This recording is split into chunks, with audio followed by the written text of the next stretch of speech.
on Comcast Sportsnet, part of the NBC Sports Group. A one-week road trip that stopped at two of the more difficult locations of the National League was filled with many positive results. The Phillies left August and have arrived into September on a late summer swing. Now they arrive home to face a Rocky team that they've had smooth dealings with.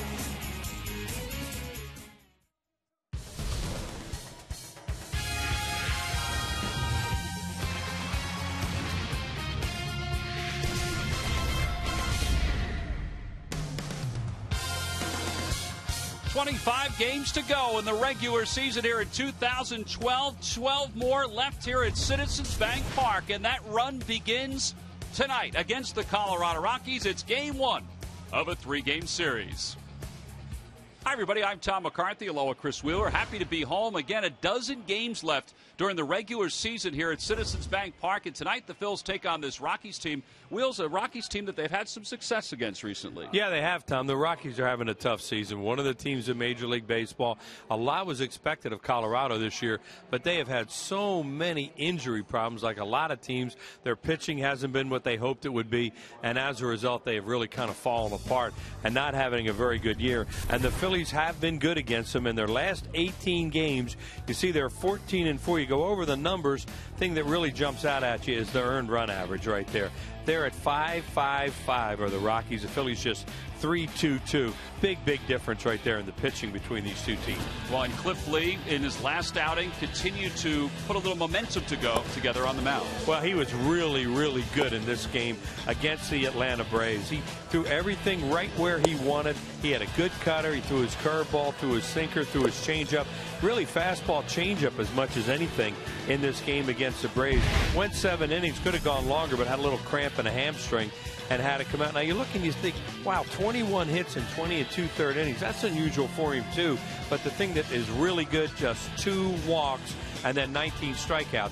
So he's given up some hits, but not many base runners because of the 0 walks. And no home runs, which has been an issue for him so far here in 2012. Well, he'll go after win number 3 in a row tonight against the Colorado Rockies. He'll be opposed by the veteran Jeff Francis, who's making his 19th start of the year. He's 5-4, and he has flourished more than anybody else in this new pitching system that the Rockies have implemented. Carlos Ruiz came off the disabled list today. He won't be in the lineup for a few days. Eric Kratz back behind the plate since the end of July. He has some of the best power numbers among catchers in the National League. When we return, the lineups in the first pitch. Phillies baseball is brought to you by Toyota. Every new Toyota purchase comes with Toyota Care. By Citizens Bank, we're for homes. Talk to us today about how we can help guide you to the loan that's right for you. By Xfinity, the official HD triple play provider of your Phillies. By Coca-Cola, the official soft drink of the Phils. And by Independence Blue Cross. We're creating a more coordinated healthcare system that is built around you. Independence Blue Cross, changing the game.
Rockies begin a 3-game series. The Phillies with 12 home games left so far in the regular season, 13 games left on the road. So it's down to 25 in the regular season for the Phils to put something together before the end of the year. They come in 5 games under 500 at 66-71, and this guy has been pitching a little bit better lately. In fact, he's won his last 2 games. He's allowed just 1 earned run in his last 14 innings of work. Let's take a look at the Rockies lineup. It's brought to you by Xfinity, your home for the most live sports. Leading it off at center field, Dexter Fowler.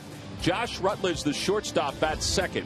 Carlos Gonzalez hits third, followed by Willeen Rosario. First baseman Jordan Pacheco bats fifth. Chris Nelson will hit sixth. Tyler Coleman, the right fielder, bats seventh. DJ LeMahieu is the second baseman. He'll hit eighth. And batting ninth and pitching is the veteran Jeff Francis. And they'll be opposed tonight by left-hander Cliff Lee, who's looking for win number 5. Wheels? Yeah, he's pitched really well lately, Tom, especially in that last game. He's been picking up some wins. He's done mostly what he's done all year, and that's pitch good baseball. Very, very few walks. One of the stingiest walk strikeout ratios in Major League Baseball. Very high percentage of strikes, still at 71% strikes thrown. That's a repertoire on him. You see what he's done in his last 2 starts. Career against the Colorado Rockies. He hasn't pitched against them a whole lot, 1-1. He had an outing against the Rockies earlier this year in Colorado. It was the Major League debut of Josh Rutledge, who's batting second tonight. And Rutledge went 2 for 2 with a sacrifice fly against Cliff Lee, and that was part of his issues that night against the Rockies. Well, that was the first game after the All-Star break. You know, everybody wanted the Phillies come out of the chute. And here we go. You're going to put a little run on here in the second half, and kind of got a hose shot on him that night. Well, it's been all the way since Wednesday afternoon at 12:30, so I know everybody's sitting around waiting. What are the Nissan keys of tonight's game? Well, hey, Chooch is active. Welcome back to Chooch. Phillies can use him off the bench right now. And, you know, just try and stay competitive, play good baseball. If they could get to 500, that'd be a heck of an accomplishment. Dexter Fowler will lead it off for the Rockies. That Fowler takes a strike on the inside corner. It's 0-1. Fowler's had a good year, 306 with 13 home runs and 52 runs batted in. He did not have a good series against the Braves, but then again the Rockies did not have a good series against the Braves. They were shut out the last 2 games by the score of 1-0, and both times the run was unearned. And yesterday, the way they lost, you have to see it to believe it. You could lose a game 1-0.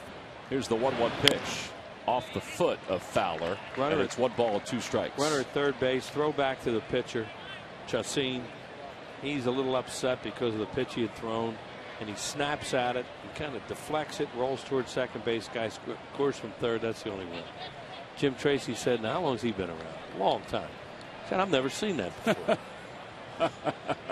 I don't think he's alone. Lose a game like that. Fowler's hitting .316 since the All-Star break for the Rockies. Oh, pitch just missed off the inside corner, a 93-mile-an-hour fastball. He is 4th in the National League in on-base percentage, tied with Melky Cabrera of the Giants. Well, the lights come on a little bit for this guy because he always had a lot of talent. He just hasn't been able to put it together. Cliff Lee's thrown a lot more curveballs recently, and there's a curveball to pick up his first strikeout of the night. Put out goes 2-3. And 1 away here in the first. Here's that curveball. Last start, 55% fastballs, 20% cutters, and then 14% curveballs, 11 changeups. So the curveball was ahead of the changeup in his last time out. Eric Kratz said it's going to be a feel thing. He said that he feels the last couple starts for Lee, the curveball and changeup have been decidedly better and have really helped him along. Here's Rutledge, who takes up and in. It's 1 ball and no strikes. Rutledge .327 with 7 home runs and 27 RBIs. Well, one of Lee's problems is he throws too many strikes. He'll get the ball in the middle of the plate a lot. We talked about that all year. And, you know, it sounds strange to say throw too many strikes, but you throw it down the middle in the big leagues, he'll hit it. He's thrown back-to-back fastballs to Rutledge to start this at-bat. Rutledge, as we mentioned, made his Major League debut against the Phillies and Cliff Lee. Down the right field line, Chase Utley on the run into foul territory, and he just can't grab it. off his glove, and it's 2-1. It was a foul ball. They just overran a little bit, then reached back, couldn't get it. Jay Dunn, the official score tonight, calls it a no play. Yeah, good non-call here. See, he overruns it, ball spinning back. Oh, and it just hit off the webbing of the glove. So Chase goes back to his position at second. 2-1 the count to Rutledge. The line drive just over the glove of Jimmy Rollins, a base hit. Oh, this guy gets 2 in this inning, and that at bat, one off Utley's glove, and that one just over Jimmy Rollins' glove. Well, he's 3 for 3 now against Lee, including the 2 hits out in Colorado right after the All-Star break. Here comes a guy you worry about in their lineup. Tulowitzki's just been hurt all year, but Cargo is the guy, when you have a chance, you pitch around him. Not in the first inning. Well, his numbers on the road are drastically different than they are at home. Take a look at the numbers. 235 with 9 home runs. Well over 300 at home with 13 home runs. And he takes at the knees for a strike. It's 0-1. I think when you drive to Coors Field and you're an offensive player, you can't wait to get there. Why wouldn't you want to hit in that place? He's had a very good career against the Phillies, which includes the postseason a couple years ago. Among the leaders in slugging percentage in the National League. He takes a curveball low. 1-1. Watching him over the years, you really have to stay out of patterns with him. He is a very explosive hitter, and you work him the same way too much, he'll really hurt you.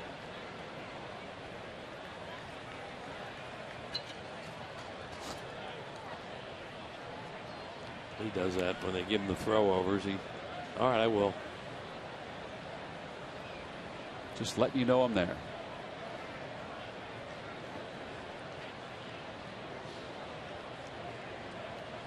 Rutledge has stolen 6 bases. Has not been caught yet. On the outside corner with a 91-mile-an-hour fastball. And it's 1-2.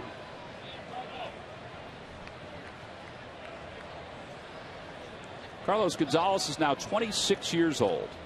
The Rockies acquired him from the Oakland A's in the deal that sent Matt Holliday to the A's.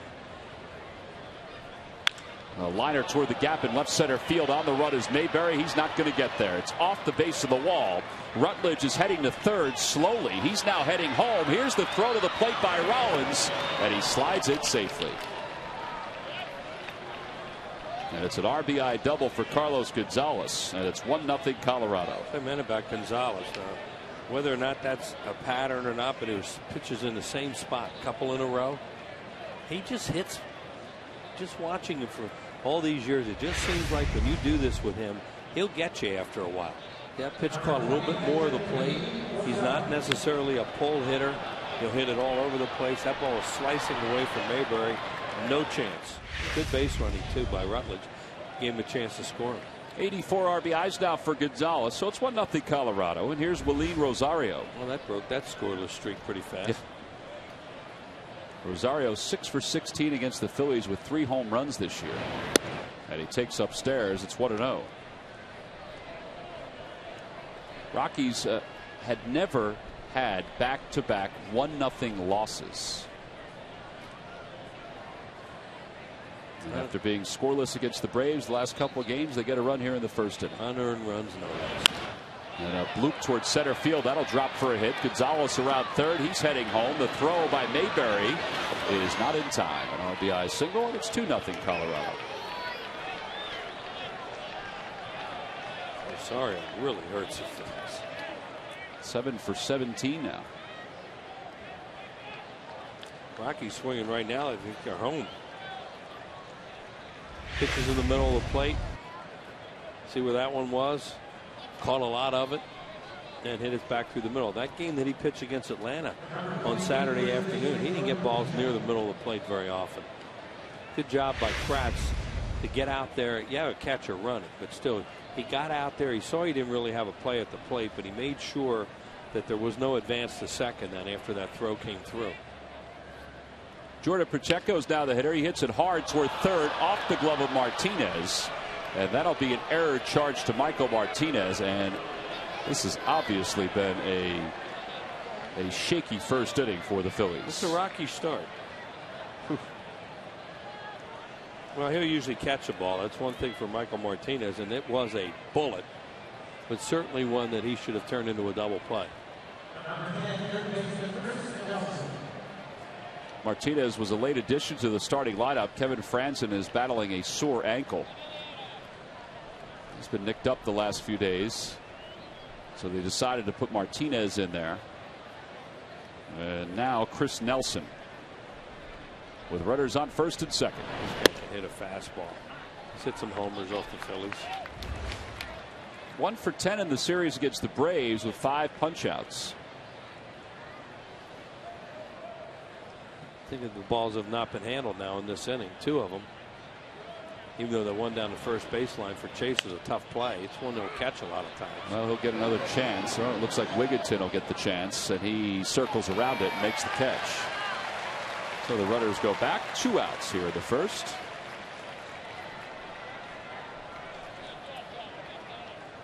During the 2012 season, Turkey Hill will contribute $100 for each Phillies victory and 5 cents for each carton of Phillies Grand Slam ice cream, sold to support the Phillies youth baseball and softball programs.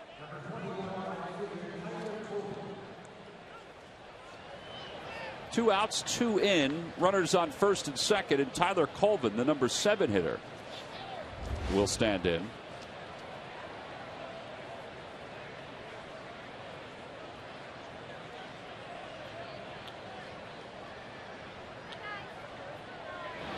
Colvin's also had a good year. He takes a cutter on the outside corner for a strike. 288 with 17 home runs and 63 runs batted in. Rockies acquired him from the Chicago Cubs, and they certainly have made out better in the deal. Curveball, and it must have been a little high. 1 ball, 1 strike.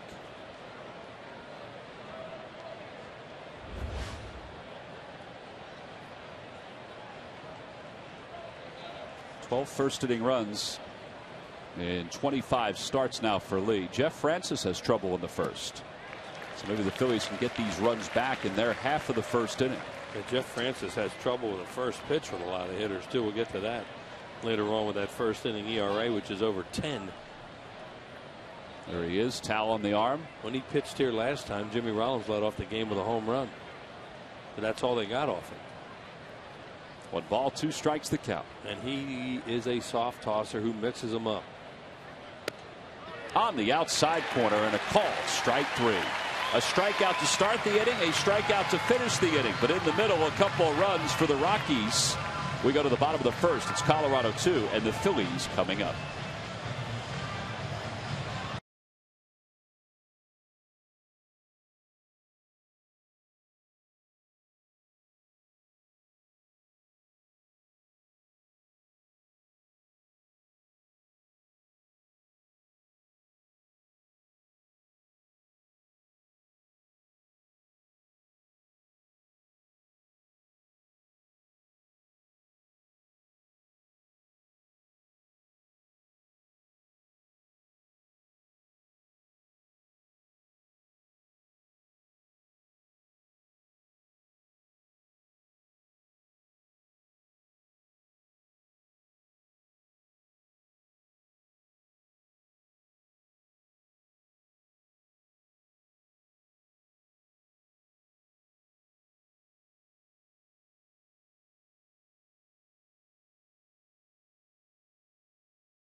It's brought to you by Xfinity, your home for the most live sports. Leading it off at shortstop, Jimmy Rollins. Juan Pierre bats second.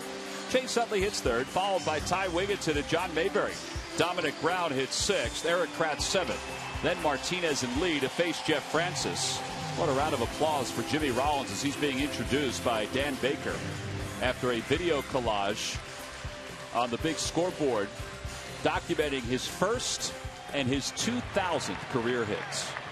That first one was a triple, and the second and the 2,000 was a double. Rollins wore number 29. First time he was in a Phillies uniform. It was something to see him go head first into third base, and John Vukovic, the third base coach, slapping him on the back. Jimmy Rollins will stand in, and he takes a strike from Jeff Francis. Francis 5-4 on the year, a 5.73 earned run average. Now 31 years old. And Rollins floats it to center. Fowler comes in. It's going to drop in front of him. The 135th hit of the season for Rollins.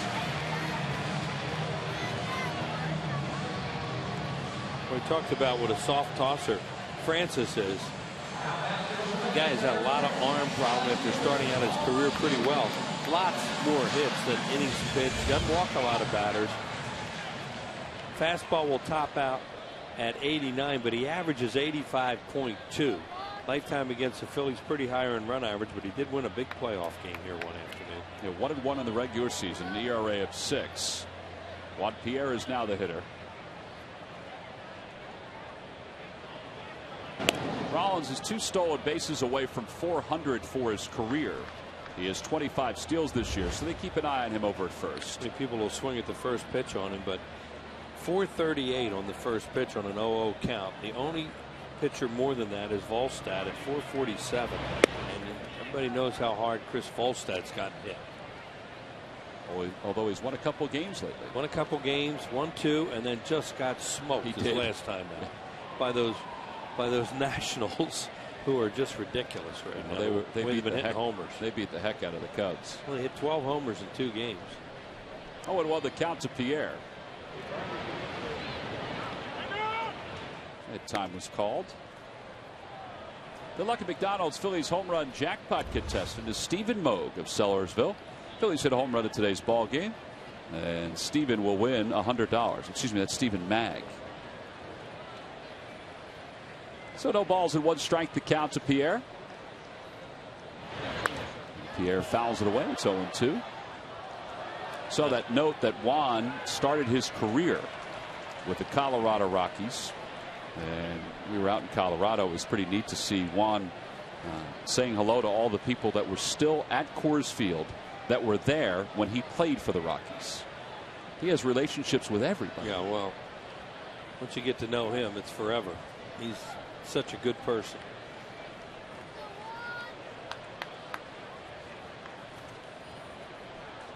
Oh, 0-2 the count.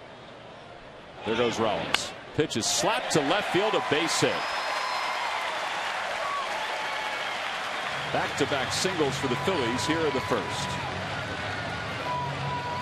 We got a little fastball away. Pretty good piece of hitting there by Pierre. He really struggled against left-handed pitching. But Juan does a really good job. Just serves that into left field with Jimmy Rollins running. Left fielder, of course, against Juan Pierre is so shallow. So even though Jimmy's running, Juan Pierre happy with that hit. He can't get to third base on the play. That's the 19th hit for Pierre in 43 at bats against Francis. But Charlie said he was playing him tonight. Said, look, his numbers aren't that great against left-handed pitching, but his numbers against Francis are really good. I'm going to run him out there and see what happens. Chase Utley has good numbers against the Rockies for his career. On the road trip, Chase was 5 for 26. He did have a home run, and he hits that one foul sharply. First pitch.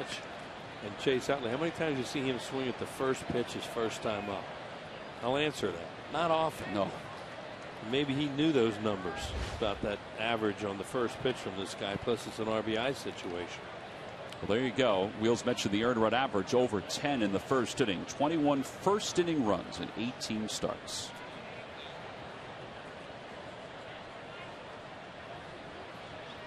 No balls, 1 strike to count. Chopper to first, smothered by Pacheco, and he has only 1 play. So the runners move up. Pacheco's not a first baseman by trade. In fact, he's been playing a lot of third base for the Rockies. Not that it makes a huge amount of difference, but he looked to see if he had a chance at Pierre. Yeah, you can tell he didn't feel confident throwing there. He just figured, I'm going to get it out. It's early. If they get a hit here, it's a tie game in the first inning. You throw that thing away, and you got to really be looking at a big inning. The reason that guy's in the lineup, he's been swinging the bat great for him. Ty Wigginton, over 400 batting average in his last 19 against the Rockies, who play the infield back, up 2-0 here in the bottom of the first. So they'll concede a run on a ground ball. Rollins over third, Pierre at second.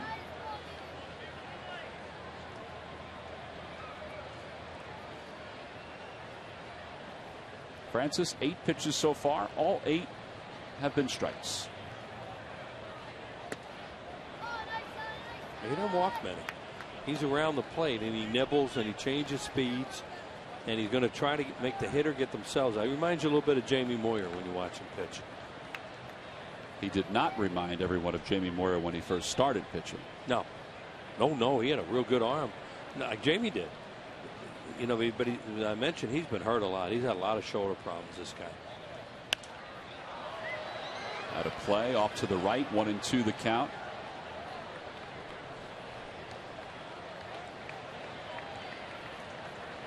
Wigginton playing first base tonight for Ryan Howard. Charlie just thought a second day off for Ryan would be very helpful for him. And Francis is going to be kind of funky to certain left-handed hitters, especially guys with big swings. That's the reason, another reason why he just thought, I'm going to sit him tonight. 1-2 the count to Wigginton. And a swing and a miss. And there are 2 outs.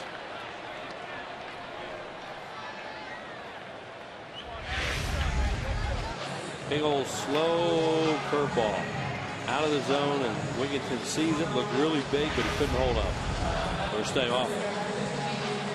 There's Ryan Howard. It's like he's singing to the music. John Mayberry as Mayberry comes up. Charlie said as the season progresses, he's going to watch Ryan a little bit. He might give him a day off or here or there just to get him off his feet. John Mayberry had a very good road trip. In fact, he's had a very good last 20 games or so, and that's part of the reason why they're going to walk him intentionally. First inning. Wow. With the left-hander Dominic Brown on deck. Wow. That's really something in the first inning. You know, you get a single here. It's 2-2.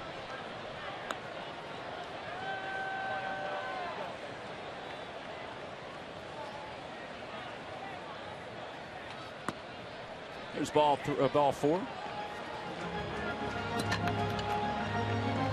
And Mayberry will go to first.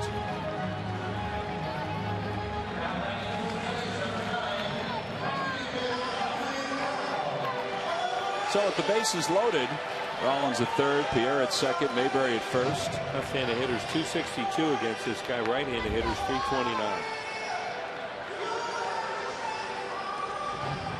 Dominic was 1 for 9 in the series against the Reds.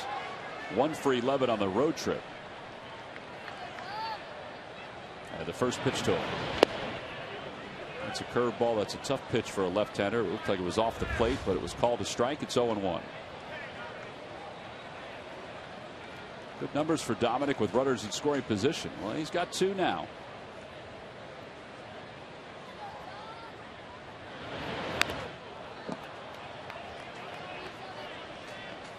Rob Drake is the home plate umpire. Sam Holbrook is the crew chief over at first. Mike Muklinski is at second. And Andy Fletcher's around at third.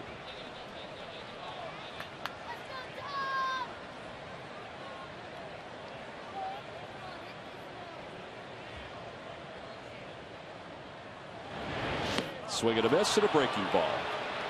And the side is retired. 2 strikeouts in the inning for Jeff Francis. Phillies leave him loaded.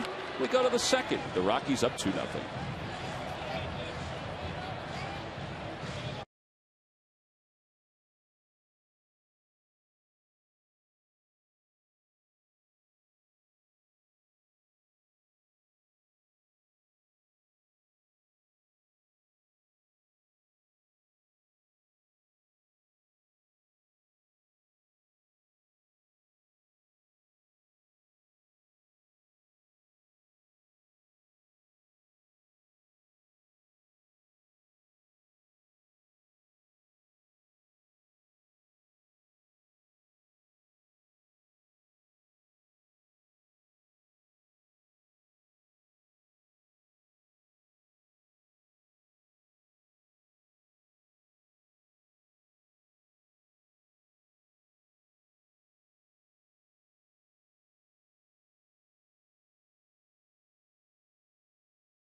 Phillies out-of-market game live online and on your favorite devices in HD quality.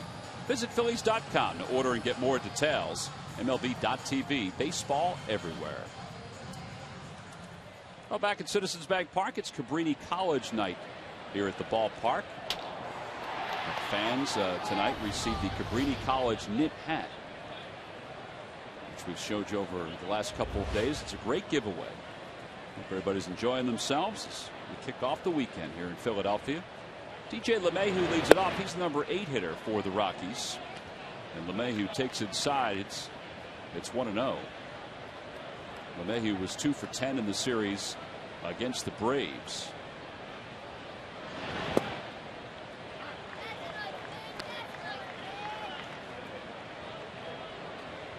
Jim Tracy was saying before the ball game today that LeMahieu and Rutledge may, even during the next couple of games, switch off in the middle of a game between second base and shortstop, because Troy Tulowitzki they hope is back soon, and Rutledge will eventually be the everyday second baseman when Tulowitzki comes back. But they also want to give LeMahieu a look at second, and it's short.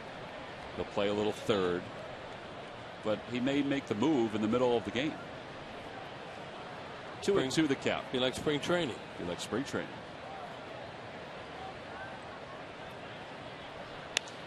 Fly ball left center field. Playable for Juan Pierre. One down here in the second. Jeff Francis is coming up. And let's check in with Murph. Murph.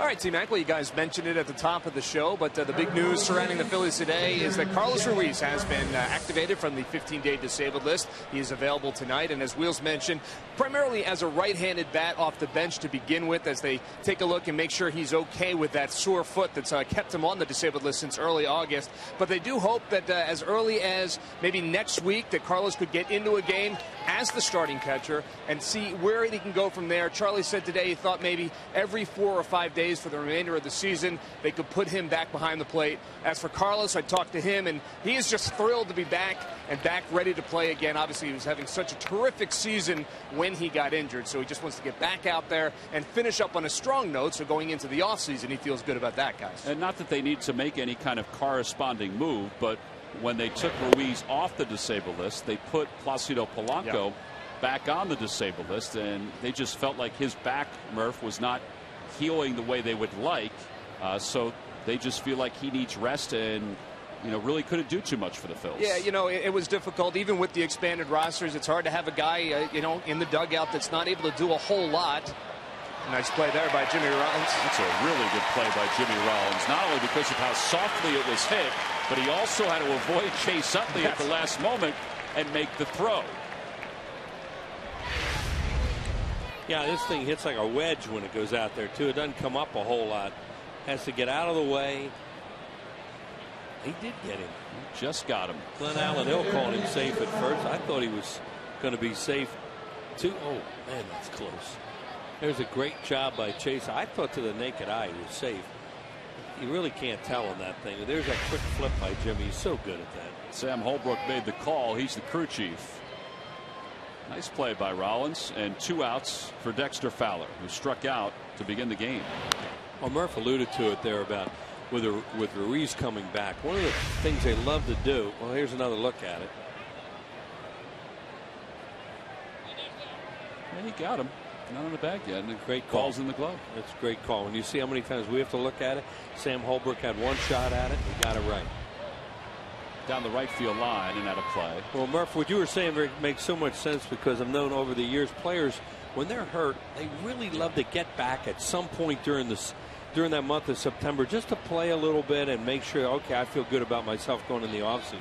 Yeah, and I think especially when a guy had the kind of season that Carlos Ruiz was having when he got hurt. I mean, really, he was their best offensive player for the better part of this season. So, and just in talking with him today, you got the sense that he just couldn't wait to get back out there and maybe contribute to this stretch run, as they go down to the end. All right, well, Cliff Lee retires the Rockies in order. He picks up his 3rd strikeout. Jimmy Rollins helped along the way. We head to the bottom of the second here in Philly.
It's with Comcast Sportsnet on TV and online. Get updated stats, scores from around the league, and news from our team of insiders. Check out In-Game Live now at CSNPhilly.com. Bottom of the second, it's 2-0 Rockies on top. Phillies will send Eric Kratz, Michael Martinez, and Cliff Lee to the plate against left-hander Jeff Francis. Kratz was originally in the 8-hole, but then after Kevin Franzen was scratched, Charlie Manuel moved him up to the 7 spot. Kratz was 7 for 20 on the road trip, with a couple of home runs, including a 3-run shot. And he takes low, 1 ball and no strikes. Yeah, that was good on the road, and it really hits well here. Well, since the 24th of July, his 7 home runs are among the leaders as far as catchers go in the National League. His 15 extra base hits tops the list, and his 21 RBIs are 3rd among catchers. And he's ahead 2 balls and no strikes.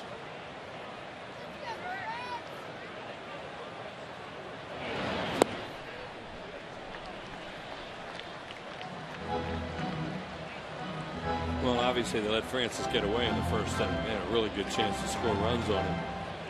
Intentional walk in the first inning and then a strikeout. Kratz taking all the way, takes a fastball for strike 1. It's 3-1.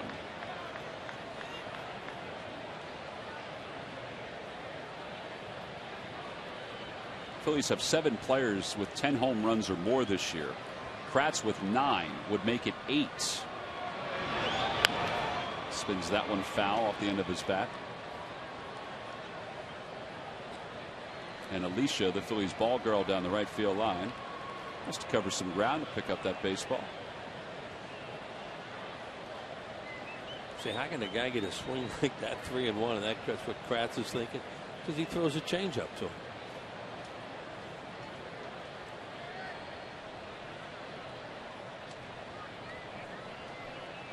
Francis will pitch backwards with the best of them and not give you fastballs. And a called strike 3. And he'll do that. Throw you a fastball. I think he's not going to throw me a fastball here. Well, that one at 88 miles per hour. He has 3 strikeouts so far today.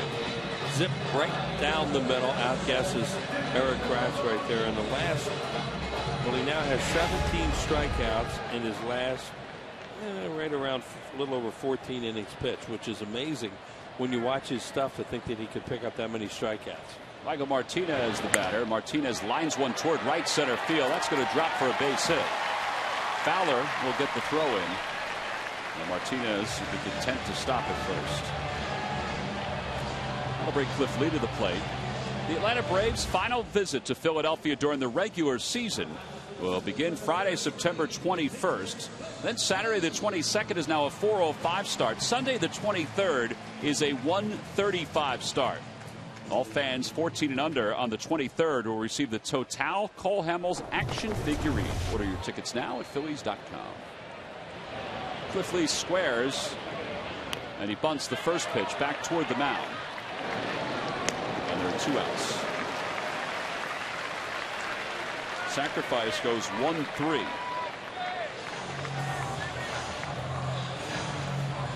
So now a chance with a runner in scoring position for Jimmy Rollins.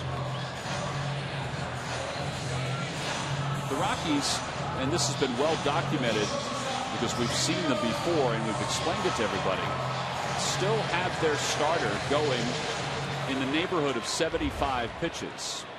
And then they have 4 hybrid relievers ready if the starter doesn't go past the 5th inning to come in for 2 innings before they get to the back of their bullpen. That started when they were here in June last time.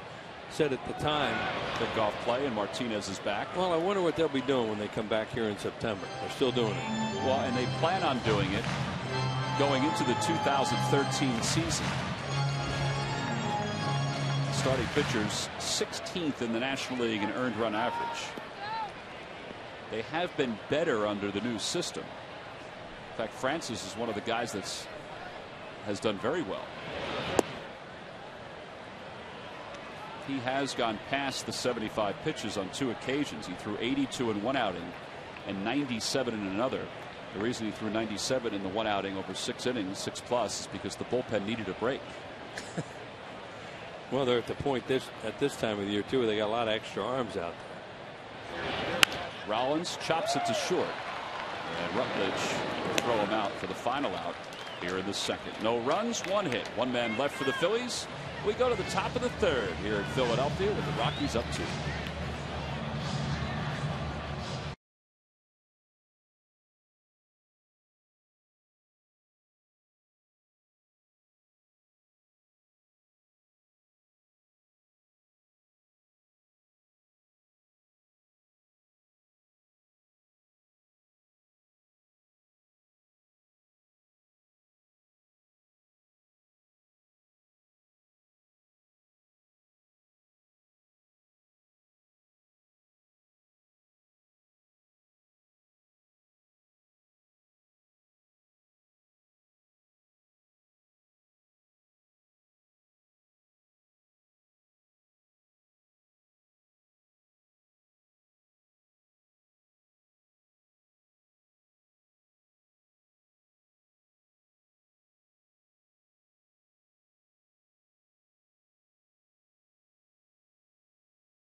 Fan section for all the information. Please submit your answer on the subject line.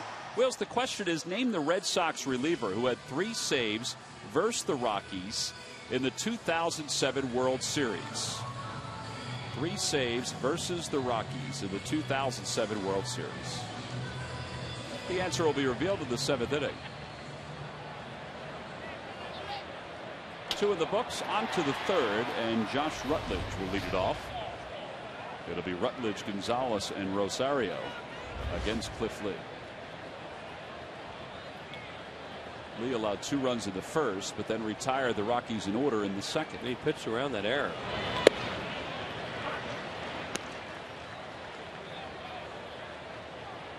Big hit in that inning was that double by Gonzalez, left center field, knocked in a run, set up another one.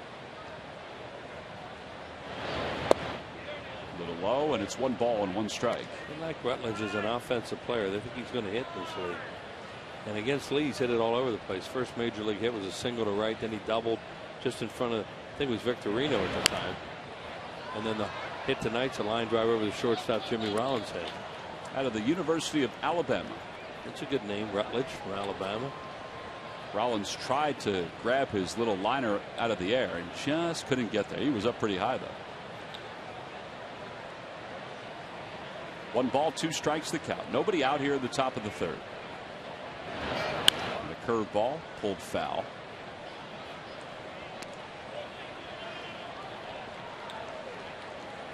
Nice play. Yeah, nice job. It's good reach. Using those long arms. And the ball was foul. That was really good.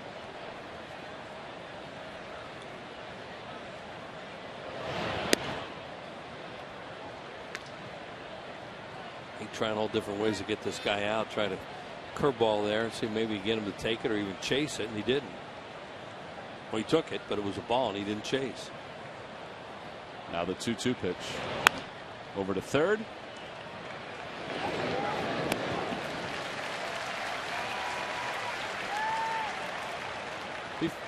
Before the Eagles season opener against the Browns, turn to Comcast Sportsnet. Join host Michael Barkan, Ed Rendell, Ray Dittinger, and new addition former Eagles fullback Leonard Weaver for their predictions and analysis. Eagles pregame live Sunday at noon only on Comcast Sportsnet. Somebody asked me the other day where Leonard Weaver was, and now I can tell them. It's always a nice feeling. Carlos Gonzalez 1 for 1 with an RBI. They had a run scored on the outside corner with a fastball, and it's 0-1. They decided they want to pitch him away, and he hurt him last time. I think probably because Cliff got the ball in the middle of the plate a little bit too much. Pitch him away, play him away.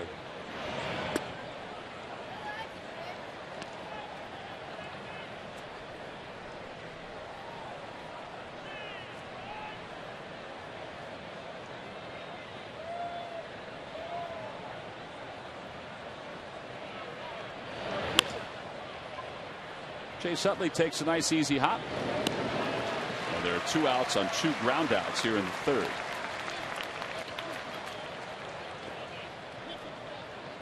And that'll bring Rosario to the plate.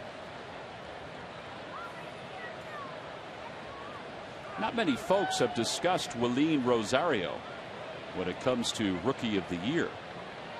23 home runs, 58 runs batted in, and 23 home runs. That leads all National League catchers. He popped a couple here the last time the Phillies saw him. Strong. Part of it is he plays for the Rockies, who are 58 and 80 and in last place in the West. Waves at a changeup, and it's 0-1.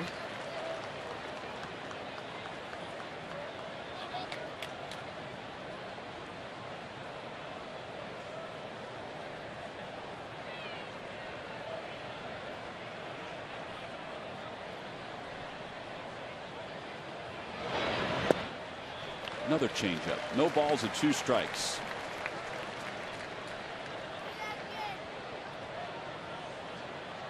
Seen enough of this guy. Know how much he wants to hit a fastball, so they come out in this at bat and thrown him changeups. Lee has his signs. Kratz sets up inside.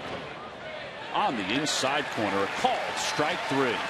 1, 2, 3 go the Rockies for a second straight inning. 8 in a row retired by Cliff Lee. On to the bottom of the third, and the Phils looking for a little offense.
Or visit ChevyDealer.com. By W.B. Mason, you can't go wrong when you buy right. By AT&T, rethink possible. And by Acura. Acura Advance. Game 1 of a 3-game series as we start the weekend here in Philadelphia. Rockies on top 2-0. Juan Pierre, Chase Utley, Ty Wigginton due up for the Phillies against Jeff Francis, who has allowed 3 hits so far, including 1 to Pierre, his first time up. Yeah, nice piece of hitting by Juan Pierre, first time up. Had 2 on, nobody out, and really squandered a great chance to score off Francis with that high earned run average that he has in the first inning. Pierre has lifted his average back over 300, and he bunts foul. He tried to drag bunt that time. Third baseman Nelson's way in. First baseman Pacheco a little bit further back and inexperienced down there. So Juan Pierre, normally when you see him bunt left-handed, he bunts it towards the left side of the diamond. He doesn't drag it that often. But he also has a left-handed pitch, so he's trying to drag it there. And just bunts it foul. Slaps it again the opposite way, and again he gets a base hit. And he's aboard to start the third.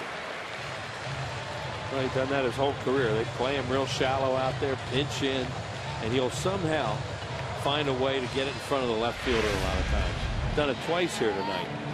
That's a curveball, and this ball has a ton of topspin. It's on its way down almost immediately. Look how quick it hits the ground. And Gonzalez, all he can do is play it on a couple hops. That's what Whitey used to say the year they were trying to cut his salary. And John Quinn or Roy Hamey would said to him, you know, you hit too many singles. He said, well, if I hit my singles any further, they'd be outs. And that's kind of the way it is with Pierre there. If he hits it further, it's an out. Well, Chase Utley grounded out his first time up. Chase swung at the first pitch his first time up. And Will said it doesn't happen that often. Well, Carl Graber, our statistician, did some research. He has swung at the first pitch in his first at bat only 3 times this year. Well, that's a nice stat there. I'm glad Carl didn't come up with 15. Now, first pitch in his first at bat. Right. Over toward first this time, a foul ball. But he came up in an RBI situation, first and second against a left-hander who gives up a lot of hits on the first pitch. And you know Chase Utley's so prepared, he'll know that stuff.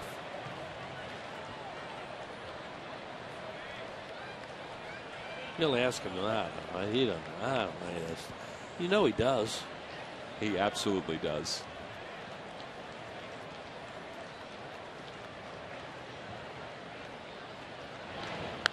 Ooh. Policeman down the first baseline. That thing took a crazy hop and almost hit one of them. And shot into the stands. I think it hit one of the railings down there. Yeah, 2 of the Philadelphia police officers who were down by the dugout. One of them was talking to the other, and I think his head was turned, and it hit his arm. Oof. Utley behind, 1 ball and 2 strikes. Sam Perlaza will tell him down there first, stay loose when Utley's hitting because he can hit some wicked fouls.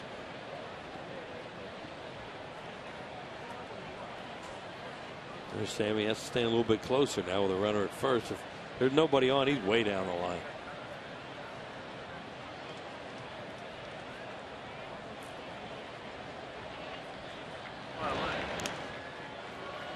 Juan Pierre with 586 career stolen bases. Still tied for 19th with Maury Wills. And not a great time to run right now with that hole open. Nobody out. Left-handed hitter.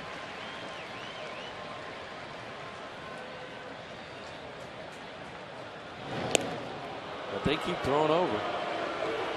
So they must think he's going to go.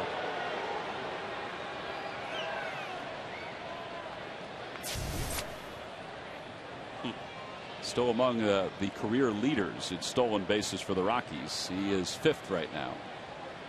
Eric Young Sr. is number 1. What a many Larry Walker had. Big guy like that. Good athlete. Could run like that. Had a good arm too in right field. Yeah, he's a really good player.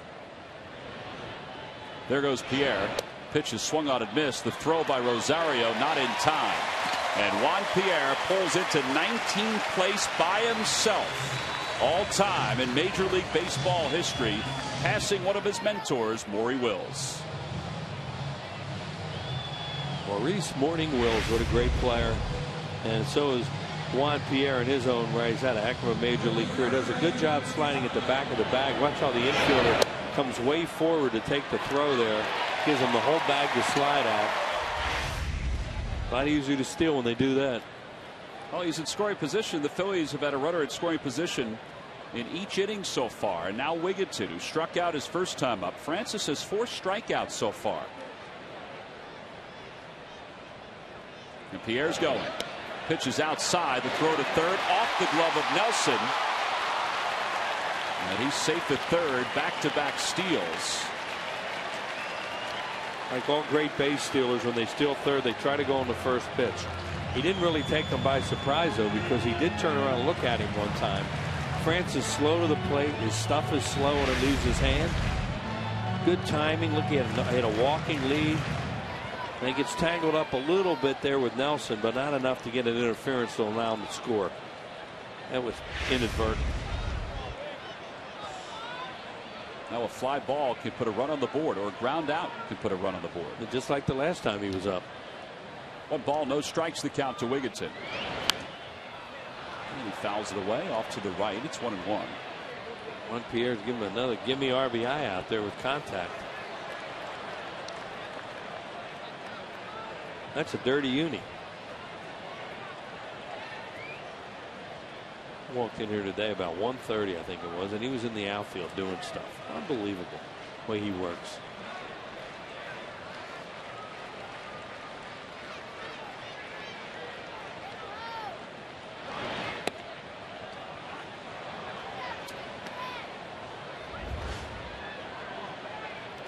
Wigginton's numbers with runners at third and less than 2 outs, just above the National League average. Well, he has one here. And he had 2 runners in scoring position in the first. The 1-2 pitch. Swing and a miss and a curveball. 5 strikeouts for Francis. Well, Charlie, trying to give Wigginton a chance to play tonight against a soft toss and lefty. Give Ryan Howard a night off against a guy who gives him trouble. Just hasn't worked out. Mayberry was walked intentionally his first time up. Yeah, it was second and third at that time. This time with just a runner at third, they're going to let him swing away here. Phillies searching for a 2-out run. Mayberry with 12 runs batted in his last 17 games. A lot of strikeouts by Francis already. Mentioned he's been getting quite a few of them his last few times out and keeping it up here. Coming into this game, he had the 13 2/3 innings, 14 strikeouts. He had 6 strikeouts his last time out against the Dodgers when he went 2 times ago. Against the Dodgers, he had 4 strikeouts his last time out against the Padres. The last time out, he only went 3 2/3 innings, gave up 10 runs, or 10 hits, 6 earned runs, and struck out 4. Didn't walk anybody. So he's a guy that on certain nights can give hitters very comfortable offers, as he's doing here. So his pitch total at 40 with 2 outs here in the third. 1 ball, no strikes, the count to Mayberry. Foul tip, and it's 1-1.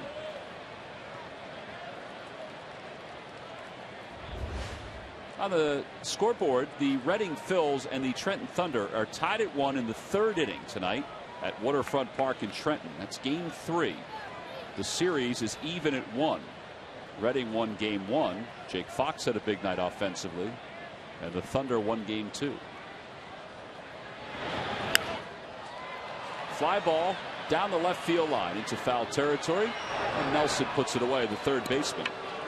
And the Phillies leave another one in scoring position. So the Phils have left 5 so far, 4 in scoring position. Pierre picks up a couple stolen bases. We go to the 4th here in Philadelphia.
Like Avery one-touch D-ring binders.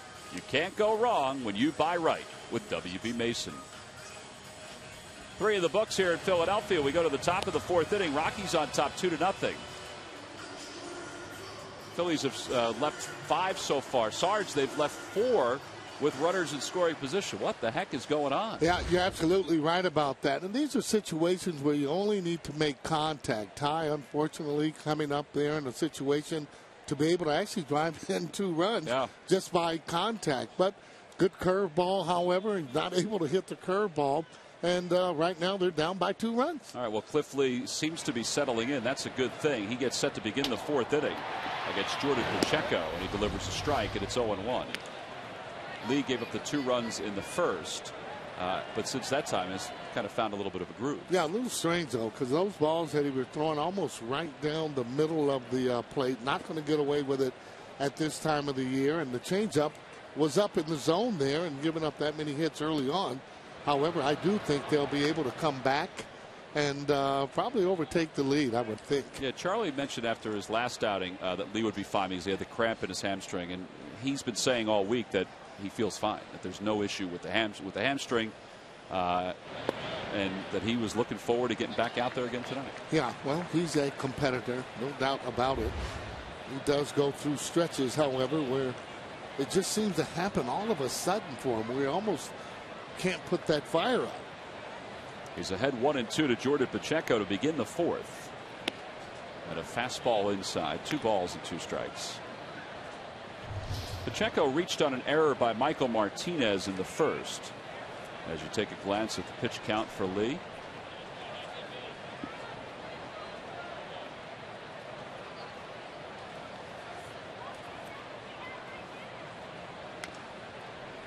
The Rockies are playing this series and have been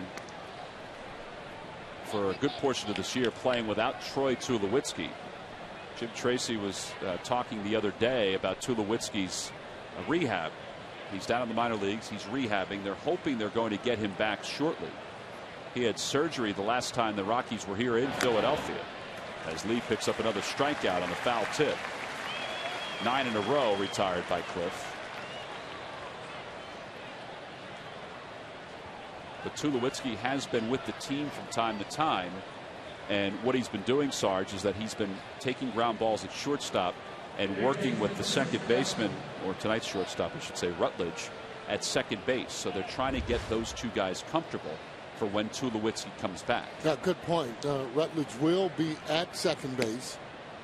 Tulowitzki will be at shortstop, and they plan on doing that the last couple of weeks. And the reason why, they want them to get acclimated, like you said, but they want to go into next year with those 2 guys having played together, and so they can see exactly what's going on. Can they turn a double play? Do they have the right kind of communication? And then the only way you can get that is by playing. Well, Rutledge started playing second base a couple of days ago, and as we mentioned, will play some second base over the next few games to get more and more used to it. 2-0 the count to Chris Nelson, who popped out his first time up.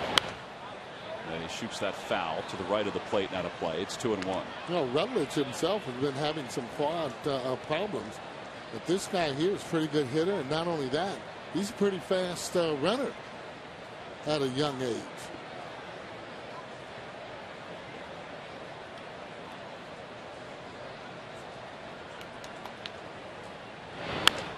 Over toward the left side. Not hit that hard.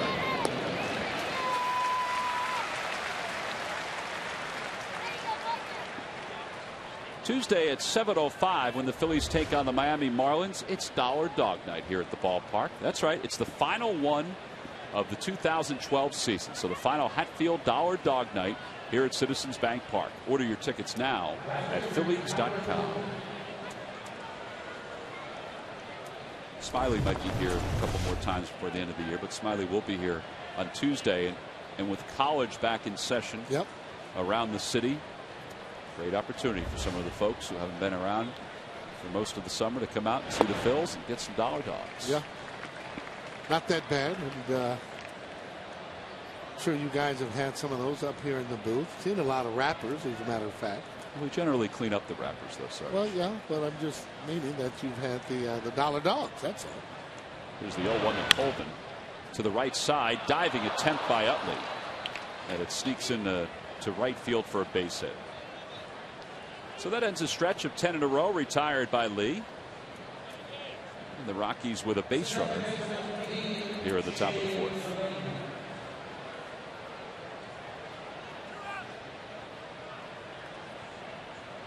DJ LeMahieu flied out to left field his first time up. He's 0 for 1.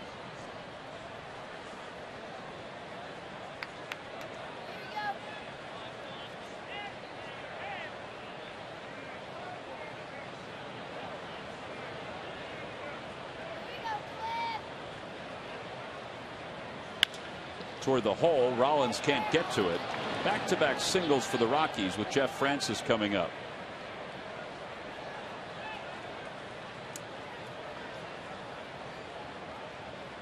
On the Toyota Major League Scoreboard, Sarge, the Yankees have jumped out to a 3-0 lead over the Orioles. Mark Reynolds had a couple more home runs for the Orioles yesterday. The Yankees, though, have jumped out to that early lead. Nate McLeod has a double for the Orioles, who are tied with the Yankees, both with 77 wins in the American League East. Camden Yards has been crowded again. Wow. Tonight it's not sold out. And generally, when the Yankees play there are a lot of Yankee fans. But from all reports about tonight's game, there are more Orioles fans than Yankee fans. Wow. Well, it's always been a pretty top kind of a rivalry going on, especially when Baltimore was good or better than they are now. But Buck Showalter, the manager, have done one heck of a job with that team over the last couple of years, and now you can see kind of the way that they've kind of taken their form, which is the way that Buck wants them to play. Great in one-run games. They had a 12-game winning streak in one-run games that was stopped last week against the Yankees. 1-1 the count to Francis with 2 outs here in the fourth. And now it's 2-1.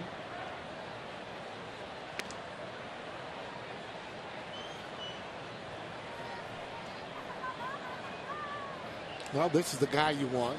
Outfield is playing pretty shallow. Pierre up in left field. Want to be there to be able to throw out any runner. You don't anticipate a ball being hit over your head there by Francis.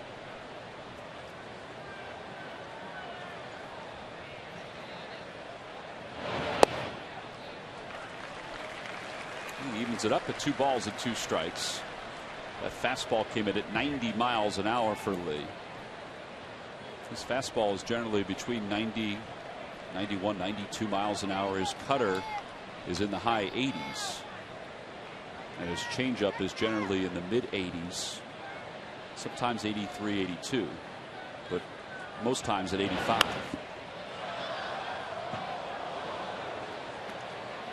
Well, his problem so far, I mean, he could get or throw a little bit harder, but his problem has been more so location than anything else. Well, he's got a decent fastball. A cutter is a good pitch to be able to get in on the right-handers. The problem is that he hasn't been able to get in on them.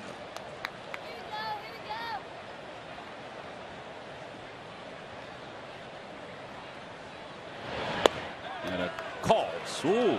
Ooh. But Rob Drake was getting up to punch him out. 3-2 with 2 outs. Take a look.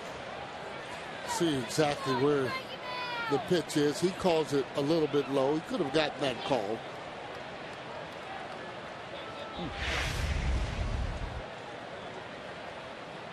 So the runners will be off.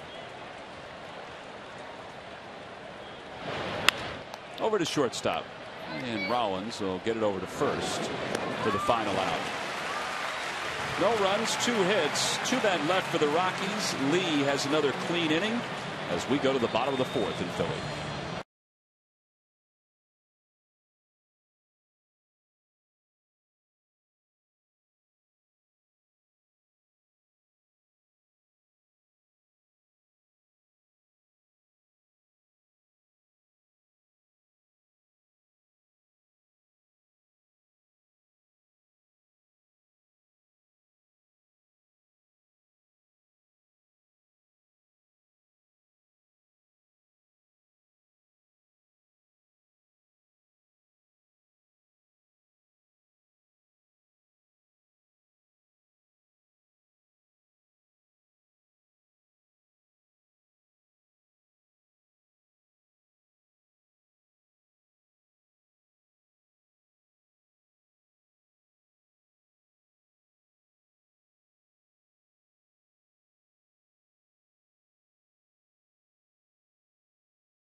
HD triple play provider of your Phillies. By McDonald's. Now at McDonald's, any size soft drink or sweet tea is $1. And by Nissan. Visit ChooseNissan.com or your local Nissan dealer. Last of the fourth, it's 2-0 Rockies on top. Sarge, it's September 7th, 2012. We have some birthdays that are taking place today. Okay. Including our producer, Jeff Halleckman. Jeffrey, happy birthday to you. Okay. Bill Giles is celebrating a birthday today. Not only that, but Bill Campbell is also celebrating a birthday today. The great Bill Campbell. So, Bill, happy birthday to you. All right. And here are some of the other baseball dignitaries who are celebrating on the 7th of September. Mr. Giles is a very young 78. Bill Campbell is 89 years young. Oh, wow.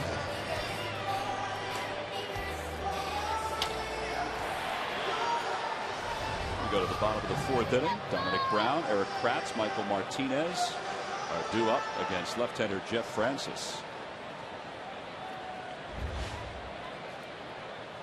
Dominic struck out his first time up.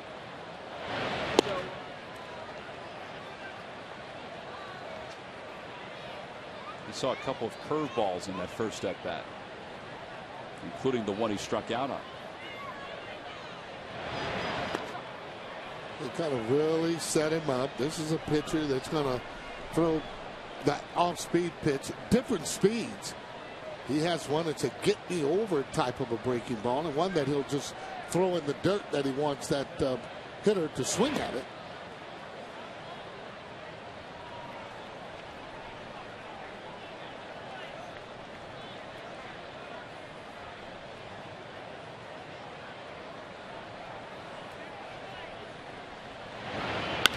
Ground ball right side. And Mayhew to his left will take care of Brown. First out is recorded. Now, Sarge, it's time for our Coors Light Cold Hard Blast. We go back to Wednesday afternoon in Cincinnati. Yeah, he picked on a breaking ball, driving that ball out of the ballpark. There's your Coors Light Cold Hard Blast. And for Eric Kratz, it was his 9th home run. He has 24 runs batted in. And it's brought to you by Frost Brewed Coors Light. He went down looking on strikes his first time up. Francis kind of surprised him with an 85-mile-an-hour fastball.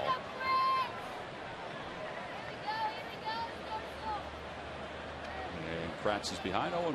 Yeah, he's proven to be a good fastball hitter. We've seen him hit a couple of breaking balls that have been out of the ballpark. He was ahead of that one. Yeah, likes that ball that's in. Has a tendency when he's at the plate come up just a little bit. But what that will do on the low pitches, it'll make it where you're going to feel it's a ball because your body's kind of coming up with it. That's why he'll take a lot more lower pitches than he will the high ones. Grounds that one toward third. There are 2 outs. Here at the bottom of the fourth inning, Michael Martinez is coming up for the Phils, and it's time now to check in with Murph at our Major League Notebook. Murph? All right, thank you very much, C-Mac. Brought to you by Gwinnett Mercy College. And Strasburg Watch 2012 continues. According to the Nationals front office, Steven Strasburg will pitch in his second-to-last game tonight. He's logged 156 1/3 innings so far this year. They've been saying all year they're going to shut him down. They said he will shut down on September 12th. He's already given up 5 runs tonight against the Florida Marlins. And speaking of aces being shut down, the Tampa Rays are shutting down David Price for 1 start. He has some shoulder soreness, so they say he will not pitch on Saturday, and then they will reevaluate him after that, hoping that he can come back. He, of course, leads the American League in wins with 17 right now, so being shut down for just 1 start. Guys? He's having himself a heck of a year. The Rays have a couple of young pitchers, as they seem to always have, who they're going to bring up and have start in his place. One guy who's going to start in his place, but they don't feel like it's going to harm their chances, and they want to make sure if they can stay in the race in the final couple weeks of the season that he's healthy and ready to go. Yeah, well, they're going to need him. They're only 2 games out right now. He is their number 1. So a little better to rest him this start than to lose him for 3 or 4 starts. Well, 2 away. Cliff Lee is the hitter. Lee sacrificed his first time up. Martinez doing a good job turning over that lineup. Over to the right side, diving attempt by Pacheco. He can't get it. The throw to first is in time as Francis is able to get to the bag ahead of Cliff Lee and handle a very difficult throw, according to Sam Holbrook. So 4-1 on the putout over at first base. That's a pretty good play by LeMahieu. And then a good job by Francis to get over to cover, and the Phillies are retired here in the fourth.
Sarge, we always talk about pitchers who don't get over to cover. Well, Francis gets over to cover here. Yeah, well, he knows that he has to. And one of the good things, he's almost stationary, so he's able to plant and get out of the way.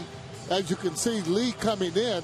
Your job as a pitcher, get right over to first base as soon as you can. You see how he's almost already there, catches the ball, and let the umpire seize him right away. That's a pretty good play. Good technique on all ends. All right, so the 2 runs the Rockies scored at the top of the first on an RBI double by Carlos Gonzalez and an RBI single by Willeen Rosario. That's it so far for either team. Cliff Lee will begin the 5th against the top of the order as he faces Dexter Fowler, Josh Rutledge, and Carlos Gonzalez. Each team with 5 hits.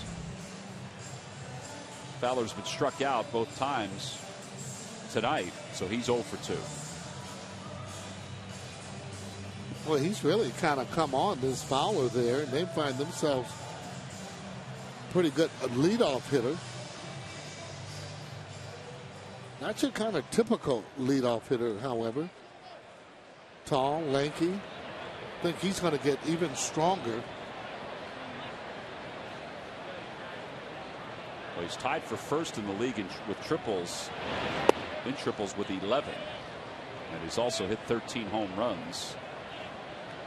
Very good on base percentage, as we talked about before. That's pretty good too, though, for any team to have a leadoff hitter that has that many triples. And his ballpark helps. Oh, no ballpark. Doubt, but, hey, listen, you have to play to your park. Not only that, though, you better have some speed if you're going to have that many. 1 ball, 1 strike to count to Fowler. Popped him up. Chase Utley out on the outfield grass.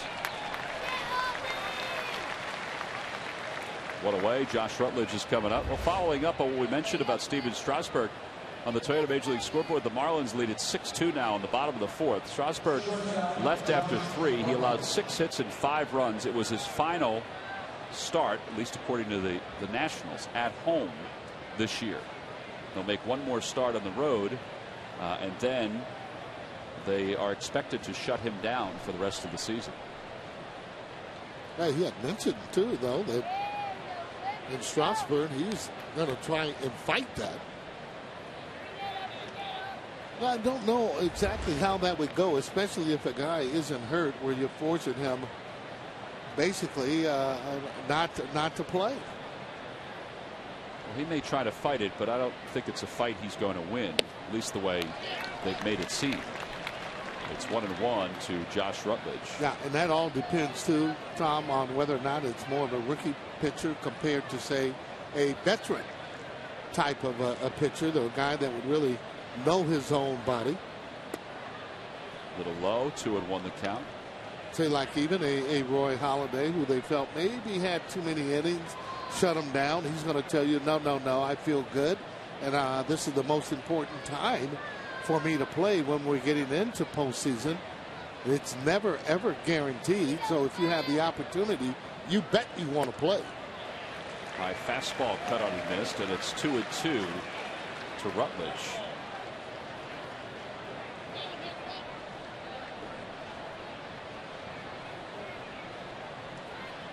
Rutledge is 1 for 2. He singled and scored in the first, grounded out the third his last time up. Pretty good pitch. With the Nationals having such a big lead, 7.5 games on Atlanta right now, they can afford to do that. You know, you can do whatever just about you want when you're in first place, but you know, how fair is it to your fans that you go out and you have a #1 like Strasburg and you're not able to see? Well, and that doesn't even, you don't even consider the postseason at this point. Right. Well, you have a comfortable lead for the regular season. Rutledge lifts it in the air to deep left field. Pierre going back. Does he have room? He jumps. It's off the top of the fence, and he picked it off the top of the wall. It'll be a double for Rutledge. And he's in scoring position with 1 out. Well, that ball just started to carry. Pierre getting back and seeing that just on the side of the glove there. He was up high enough, played it off the wall the way that you should to get it back in. He's a perfectionist too out there. The only thing he doesn't do well is throw. He'll probably tell you he should have caught that ball. Well, it's the 14th double for Rutledge. Here's Carlos Gonzalez with first base open, and the Phillies down 2-0 in the top of the 5th.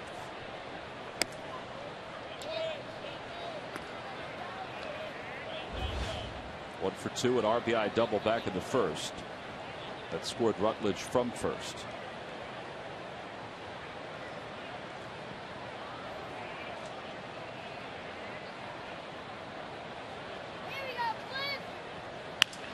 Over to second base. Phillies will get the out. Rutledge goes to third.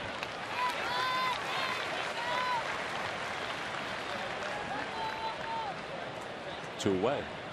It's a good pitch. Jamming him, getting on the inside, right on his hands there on Gonzalez. That's how you have to pitch those power guys. Much better player, however, when Tulowitzki's in the lineup. Gonzalez feels a lot better, knowing that he's going to get better pitching. Well, again, Cliff could see his way out of this with a runner at third and 2 outs if he can get Willeen Rosario, who he struck out his last time up.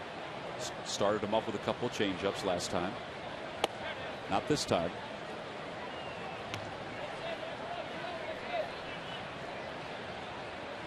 Ball seemed to be maybe just off the plate, but you know, that's where you want to go for. You don't want to try and get much more of the plate on the inside.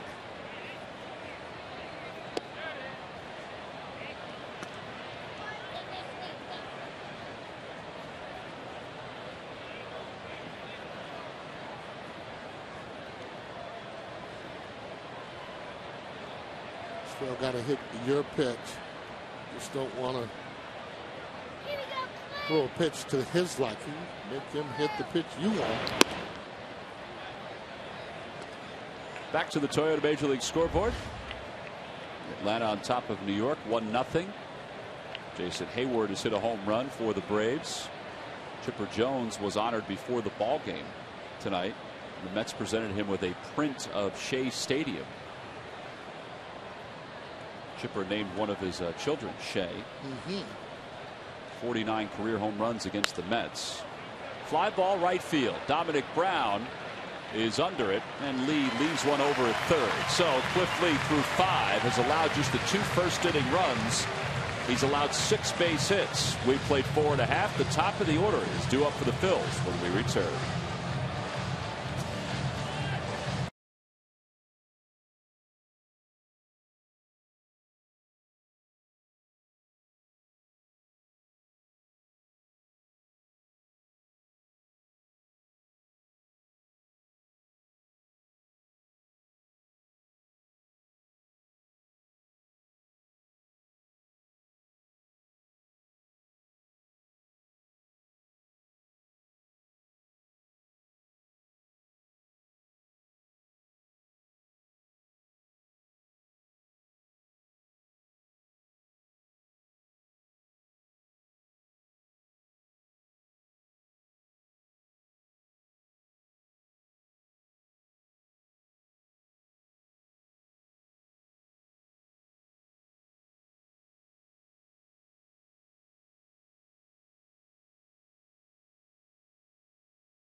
.05, Tyler Chatwood against Cole Hamels. Sunday, a 1:35 start. It's Drew Pomeranz against Tyler Cloyd, who pitched so well in his second start.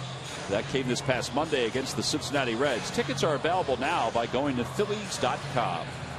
And tonight, all fans 15 and older receive the Cabrini College knit hat. Huh. I wonder where she got that from. Oh, boy. Look at her just wandering around Ashburn Alley. It's a great hat, too. And we want to thank the folks from Cabrini College for sponsoring tonight's giveaway. You don't have to be 15 and over to get a hat. No. Jimmy Rollins starts the home 5th. He's 1 for 2. Rollins singled in the first.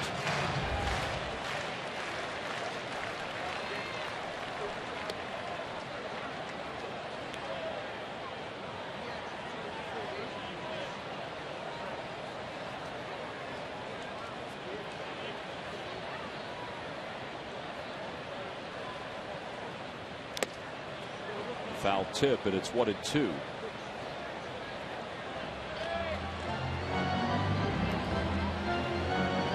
Well, good inning to start to chip away since you do have your leadoff hitter up there.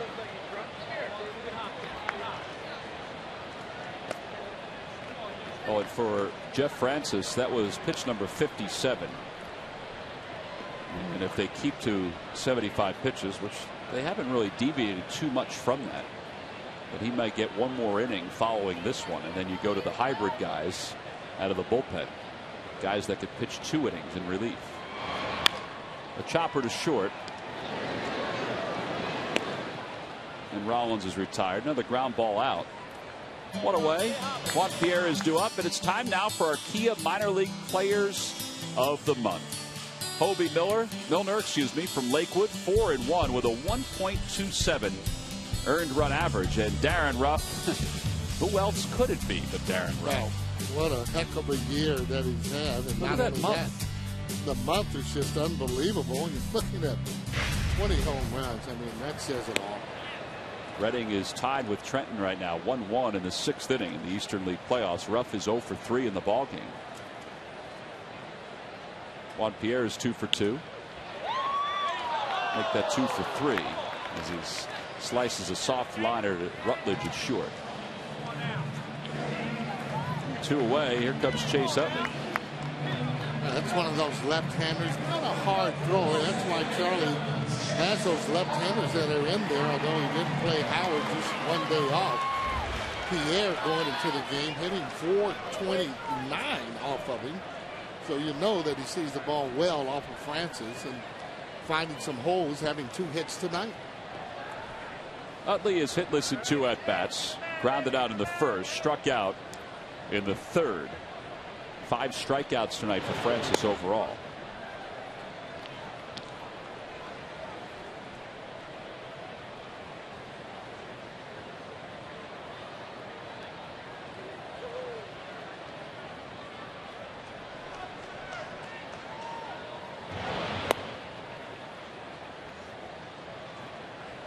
Two and 0 the count to Chase Utley.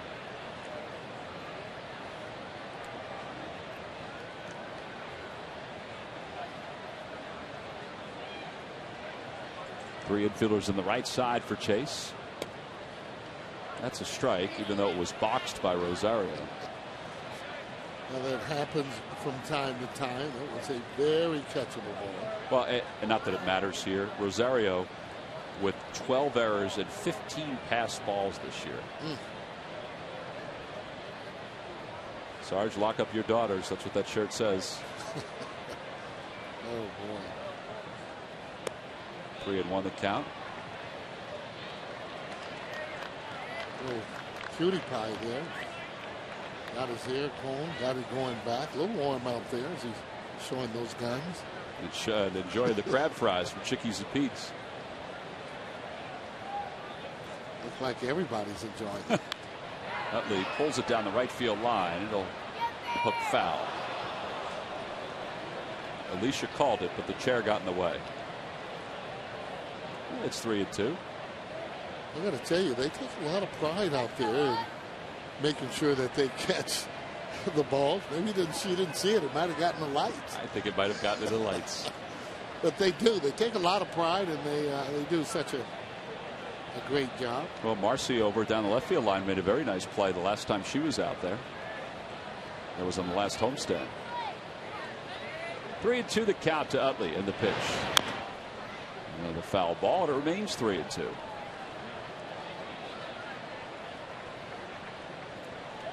Ty Wigginton in the 4-hole tonight.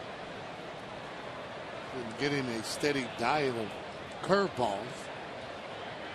And they know he's a fastball hitter, but you still have to be able to make the adjustment.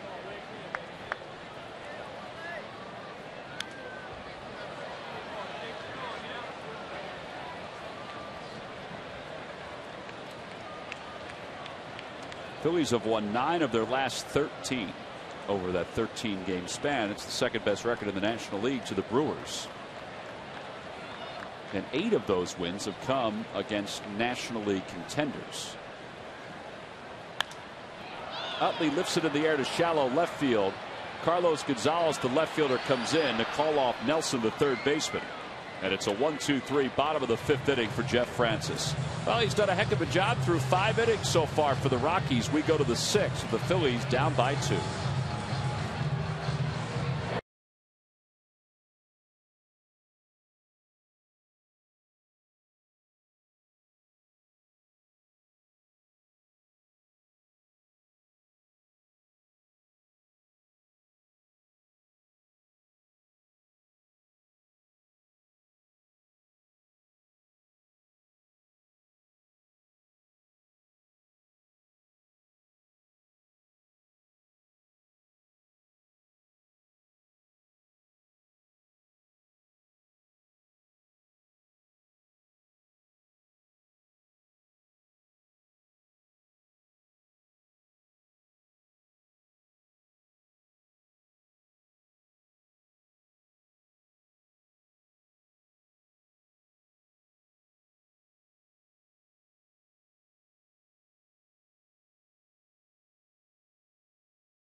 kicking it into gear as the dog days of summer wind down. Jimmy has had struggles at the plate all throughout the season, but his defense has been solid as usual. And number 11 continues to show how important his glove is behind Philly pitching. In addition, his bat has started to productively connect as we head down the final stretch of the season. Rollins' success in the field and at the plate is what makes the Phillies go. And it's brought to you by Independence Blue Cross. Changing the game.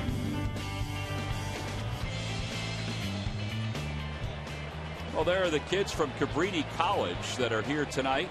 They are all along the upper deck. All right. School is back in session. Again, the knit hats given out tonight for all fans, sponsored by the folks at Cabrini College. They get a chance to enjoy a Phillies game on this Friday night. A little break from everything going on at school, or the start of school. Dangle hat has made an appearance. There's the great hat that was given out today to folks 15 and older. He snatched that from somebody, but that's okay. Top of the 6th inning, 0 for 2 is Jordan Pacheco, who will lead it off for the Rockies. Pacheco leads all rookies in average. He's at .310.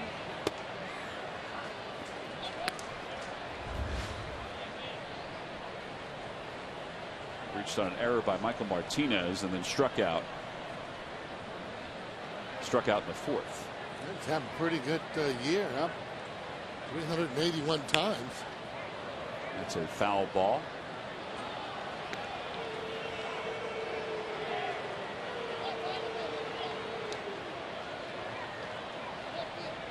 Happy day for that young fella.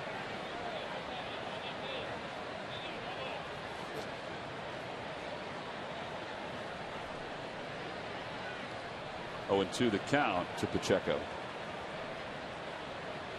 Swing and a miss. He gets it with a fastball. Great location as the ball cuts in on him, down and in. Almost an unhittable pitch when you're throwing it in that particular area.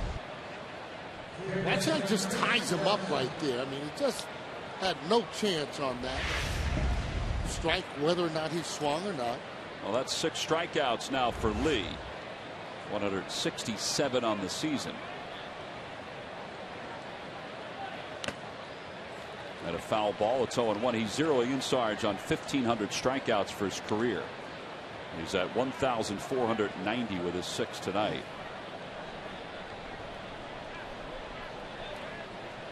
Cliff with 123 wins, 76 losses during his career. And at some point before the end of the season, he should reach 1,500 strikeouts. It's just been one of those years for him. Whether or not it's been his fault or not enough run support or an error here or there, it just has not happened for him this year. Charlie said after his last start, he said he looked like he enjoyed pitching today. He started feeling comfortable and feeling like he could pitch the way he wanted to. And even though he's given up 2 runs tonight, he is pitching the way he wants to against the Rockies. That's 7 strikeouts. Now here's another pitch right here. Take a look at it as he just looks at it himself, freezes him right there. Good pitch. Every time the Phillies retire the opposing team 1-2-3, Comcast will make a contribution to Phillies charities. Phillies baseball is brought to you by Xfinity, your home for the most live sports, giving you all your favorite sports all year long.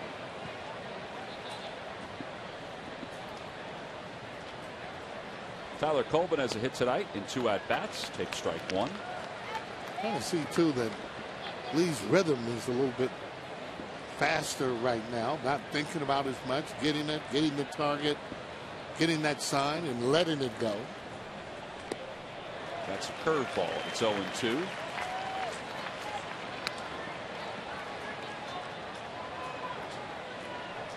Pratt's doing a good job in using the pitches that are working for him.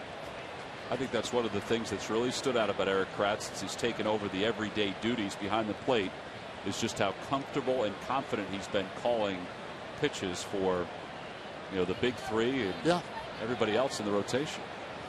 Here comes the 0-2 pitch from Lee. foul ball.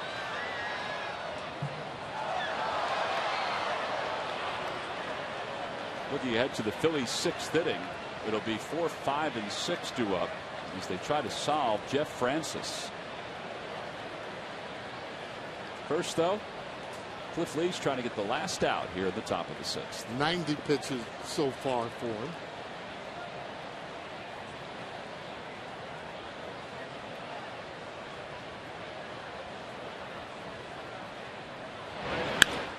Hit sharply to second, and a quick hop for Utley. And it's a 1-2-3 inning for Cliff Lee. 2 strikeouts and a ground out. 5.5 in the books. Phillies searching for a little offense against Jeff Francis. When we return.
Further with 3 vehicles that get 40 miles per gallon.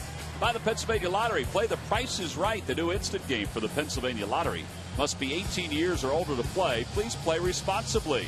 By Citizens Bank, we're for homes. Talk to us today about how we can help guide you to the loan that's right for you. And by Dodge, visit Dodge.com or your local dealer today. Last of the 6th inning, Jeff Francis begins the inning with 68 pitches. And he'll face Ty Wiggins hitting John Mayberry, then Dominic Brown. All these breaking pitches that Wiggins has seen tonight continue. Yeah, and he continues almost swing the same way. That's a pitch there for me that you want to try and stay up the middle, keep it on the line if you can. So he's not even really looking at that ball. You got to make sure that that ball comes in to you. Curveball, you don't have to go out to get the curveball. You can let that ball come right to you, and you're going to have a lot better success.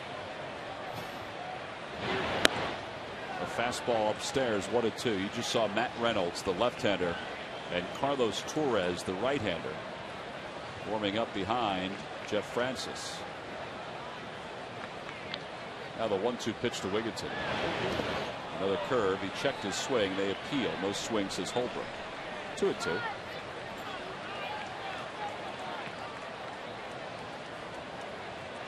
Sarge, is it hard to wait for a curveball like that? To not be anxious? You got to pick up the spin of the ball, and we've talked about it. He's thrown that curveball two different speeds. There's another curveball pulled foul. See, and you can see why I was saying you want to try and stay up the middle if you can. But what happens? Another kid with a ball that you end up getting frustrated. You want to try and hit this guy harder than what you really would like to in your swing. You want to be compact, but because he's frustrating you, you're getting a little bit angry. Kind of like that golf swing. I mean, you get angry at the golf ball and try and hit it harder. Guess what? Never works. At least it doesn't for me. John Mayberry's on deck. And you either. I wasn't going to say anything. Popped foul over the Phillies dugout. It remains 3-2. Folks all over the Delaware Valley were in agreement with you about the golf swing. Bo McLaughlin, one of the 2 pitching coaches for the Rockies, on the phone. 75 pitches now for Francis with nobody out here in the 6th. Yeah, Bo McLaughlin, one of my ex-teammates there with the San Francisco Giants. He was with the Montreal Expos organization as a coach for a number of years in their farm system.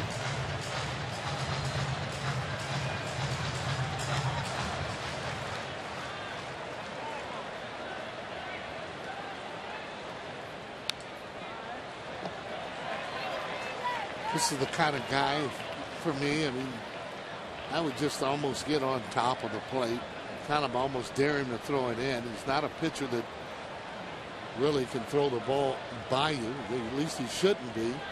He's into more tricking the hitters as opposed to pumping fastballs by you.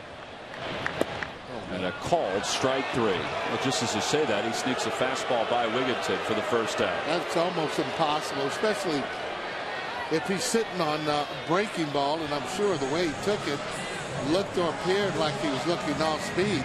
That's not the time to look for any pitch.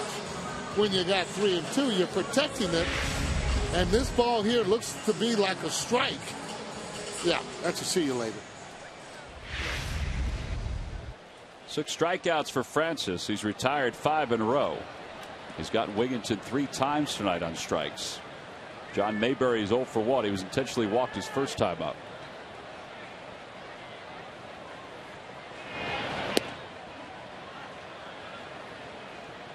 I guess the Rockies are content to allow Francis to go a little deeper than the 75 pitches since he has a 2-0 lead and there's nobody on. If somebody gets on, they may go get him.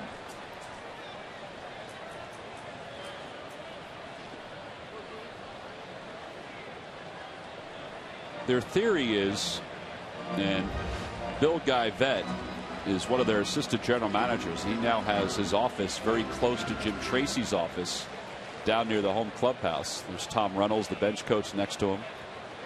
Their theory is, and this is a quote from Bill, pitching is #1. It's the #1 thing in baseball, and it should be. That's a bullet down the left field line. It's a fair ball going to the corner. And John Mayberry will glide into second with a stand-up double.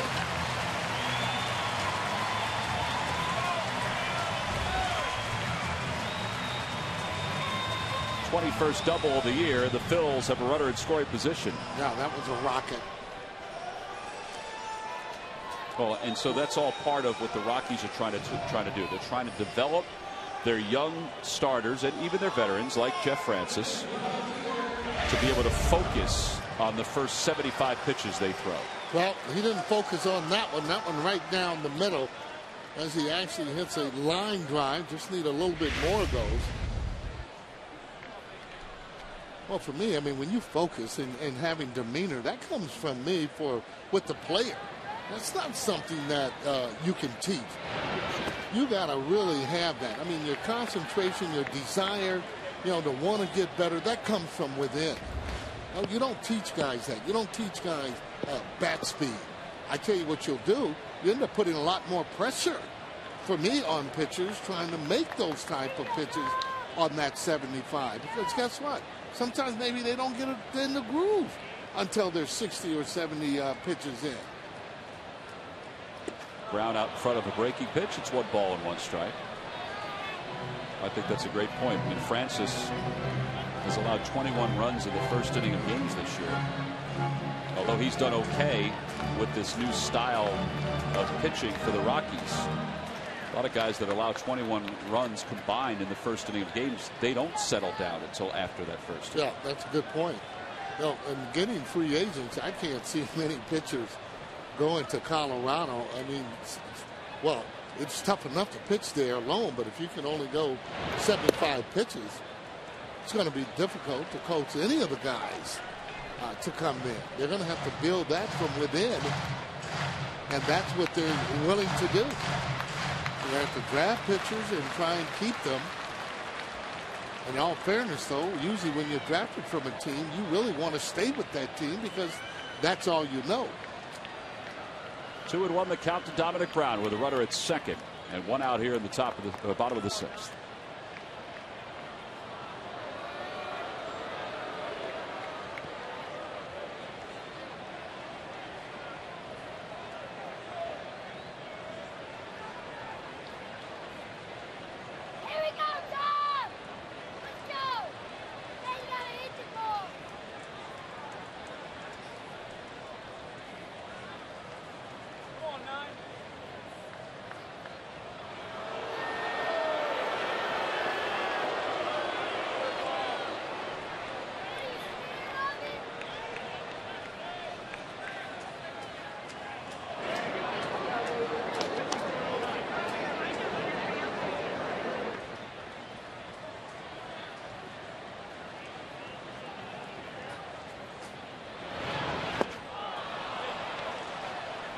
Got to try and hit that pitch to the opposite field and try and pull the breaking ball. You either top it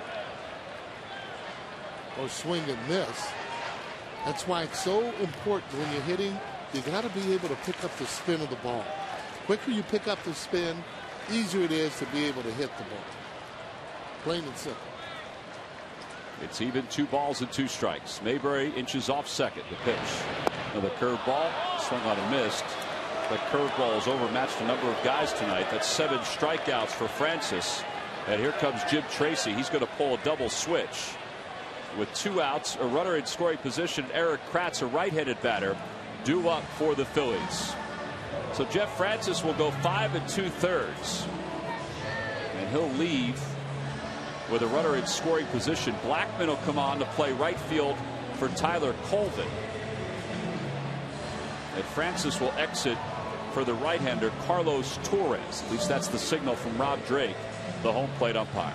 So we have our first pitching change of the night. It's an AT&T call to the bullpen here in Philadelphia. The Phils down 2-0 with a runner at second when we get back.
Done yet. He's responsible for John Mayberry, who's at second base, but Jim Tracy's decided to make a double switch. He brings in a new right fielder and a new pitcher, Carlos Torres, in his 24th game. Torres 4-1 so far, an ERA of 3.86, and he's on to face the right-handed hitting Eric Kratz. Well, you can bet one thing there. After seeing Dominic Brown swing at those breaking balls, you watch and see the rest of the season on the left-handed pitchers.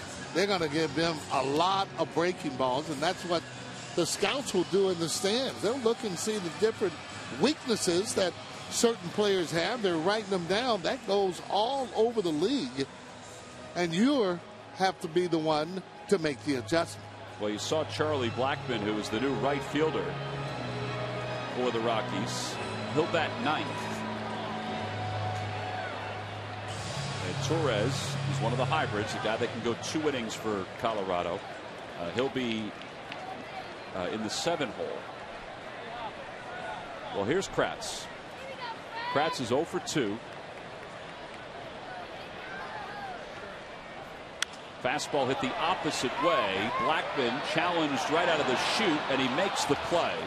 So on one pitch, Torres finishes up the bottom of the 6th inning. No runs, 1 hit, 1 man left in scoring position. We go to the 7th here at Philly.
Here's our game summary. The strange season for Cliff Lee continues. No runs tonight. Phillies have scored a total of 66 runs this year while he is in the game. That's hard to believe when you look at it. How many innings he's been out there and how many runs. Good job by Francis tonight. First game, he's had 7 strikeouts since June 20th of last year at Florida, now Miami. So it's just been one of those things. 2 runs in the first inning. Phillies baffled by Francis through. Only got the bullpen got an out there in that inning. Well, the bullpen is up for the Phillies as we begin the 7th. Lee had 91 pitches as we began the 7th inning. He's due to bat second in the bottom of the 7th. Diekman's the left-hander. Lindblom's the right-hander. LeMahieu leads it off. It's 1 ball and 1 strike to LeMahieu. Right, so he's finished after this inning, which can be a very tough inning to pitch, and they have the bullpen ready in case there's trouble. Lee tonight has struck out 7.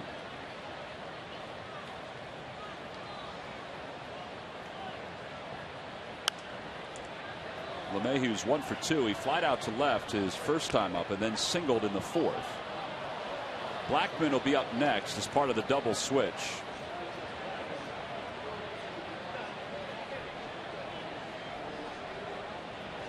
There's Blackmon. He had 4 hits yesterday in a game in Atlanta. He was a 300 hitter down in the minor leagues at AAA. 1-2 the count to LeMahieu. And the pitch coming from Lee. He just missed with that fastball.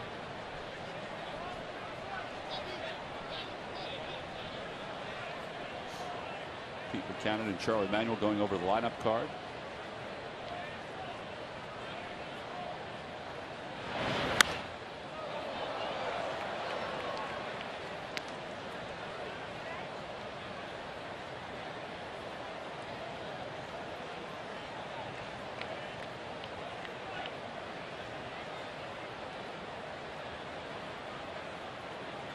Cliff has won 2 straight games, 2 straight decisions for the first time this year.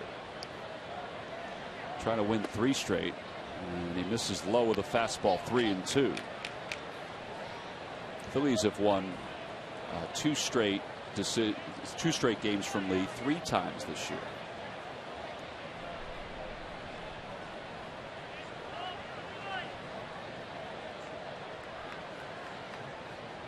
Now the payoff pitch. The chopper back toward the middle. And Utley is there for the first out.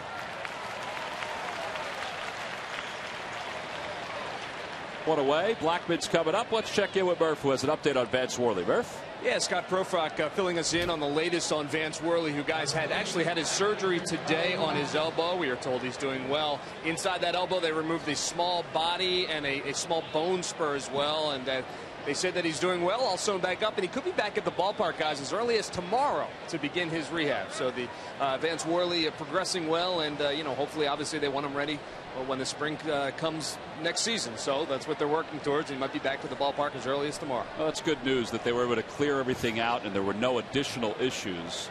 Vance is going to be a big part of the 2013 Phillies. Blackman up for the first time, takes a pitch low. It's 1-0. Speaking of starting pitchers, Ethan Martin has 11 strikeouts in 7 innings tonight for the Reading Phillies. They're still tied at 1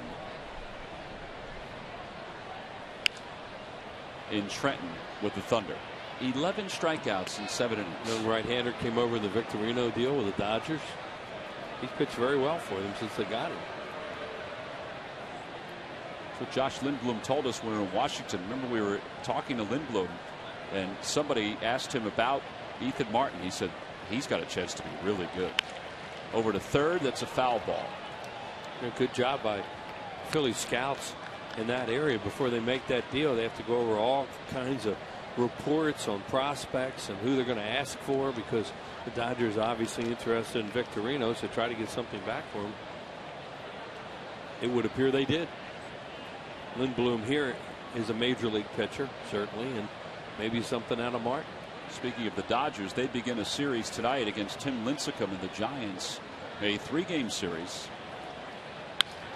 Back toward the middle, and it's a base hit for Blackman. A 1-out single, and now we go back to the top of the order. These lucky fans are tonight's Citizen 7. Not only did they get the Cabrini College knit hats, but they also receive a prize pack courtesy of Citizens Bank. Citizens Bank with the most 7-day branches in the Philadelphia area. To find a branch near you, visit citizensbank.com.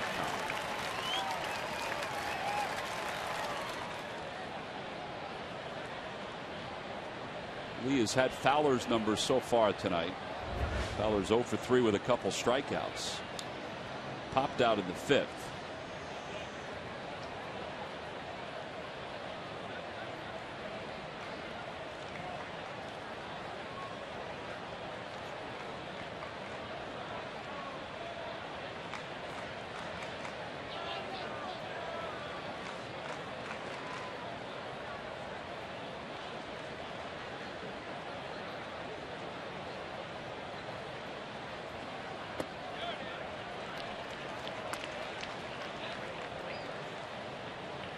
Lee has been very comfortable tonight.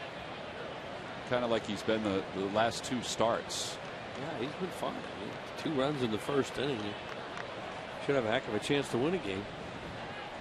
Phillies had chances early, too, to at least have the game tied. Fowler tries to butt his way on. Lee's off the mound, flips with his glove, and the flip just wasn't hard enough. It was in the right area, but Fowler runs well, and he just didn't have enough on it. And it's going to be a base hit on the bunt single for Fowler. A nice bunt by Dexter Fowler, who can run. He just tried to push it down there. You figure you have a left-handed pitcher who's going to fall off towards third. Lee is very athletic, and he figured that was the only way he could do it. Charlie Manuel's moving around the dugout like he's going to make a change. It was a really good flip. But Wigginton had a fair catch it by that time he was there. A right-handed starter may have been able to get to it and flip with his hand, put a little bit more on it. But a left-hander going over toward that line has a much tougher time. Charlie has not made a signal to the pen just yet. I think Cliff wants to stay in this ball game, but Charlie takes the baseball, so he's going to ask for the right-hander, Josh Lindblom. He did a nice job tonight. 6 of the 3rd. He leaves with 2 on, and he leaves it to Josh Lindblom when we return.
Cole Hamels game thrown baseball, or why don't you take a swing with Chase Utley's game used bat and so much more. It's the Phillies Authentics auction. Go to Phillies.com right now. Check out Phillies Authentics auction on the homepage at Phillies.com. There's some of those items that we're talking about. Great retro night uniform that Dominic Brown wore here at Citizens Bank Park. Again, go to Phillies.com. It's now available for a limited time. Cliff Lee's night is done. 6 1/3. Pitched very well. He had 7 strikeouts. It's unfortunate that he allowed the 2 runs in the first. It's unfortunate the offense wasn't able to muster anything against Jeff Francis. Numbers on Lindblom. Yeah, the Phillies had a heck of a chance to get 2 back in the first. Didn't do it. Lindblom 3-3, a 3.48 ERA. 61 strikeouts in 62 innings of work. So he'll start to throw with DeFreitas and Diekman behind him in the pen. Fowler's at first and Blackman's at second with 2 outs. Phillies look to turn 2 with 1 out, with Rutledge up. And a breaking ball in there for a strike. It's 0-1. Rutledge had hit Lee pretty well, and one of the reasons why they make the move. They also may want to save some bullets for Cliff Lee for next year. Around 100 pitches when he came out. Yep. And now Kratz will go out to talk to Lindblom. You wonder if they would go to Diekman to pitch to Gonzalez after this. They're just experimenting right now in many ways. As DeFreitas, a right-hander, trying to find out some things for next year. Feels weird doing that. Games have meant so much in September the last 5, 6, 7 years, really. Well, it feels weird to do that because Charlie, the team's behind in the wild card by 8 games with 25 to play. Right. Still, maintains that mathematically they have a chance. 0-1 the count to Rutledge. Tries another breaking pitch. That's outside. 1 ball and 1 strike. And still has to do some of these things with young players to find some things out.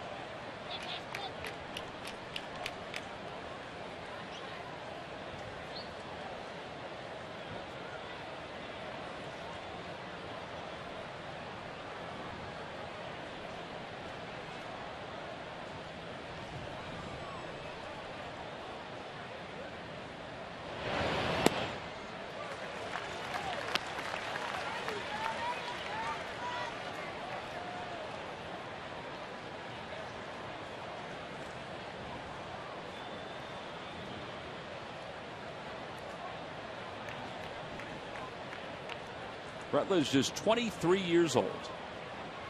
And Lindblom is ahead 1 ball and 2 strikes against him. Another curveball. That's hit foul down the third baseline. Made a real good pitch on a fastball the pitch before that, then just hung a breaking ball.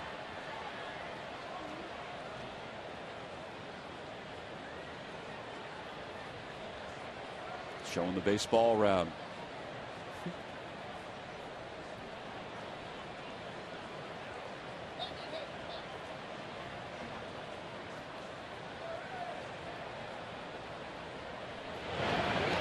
Check swing on a pitch in the dirt. 2-2 the count to Rutledge. They asked Sam Holbrook for some help. He says no swing.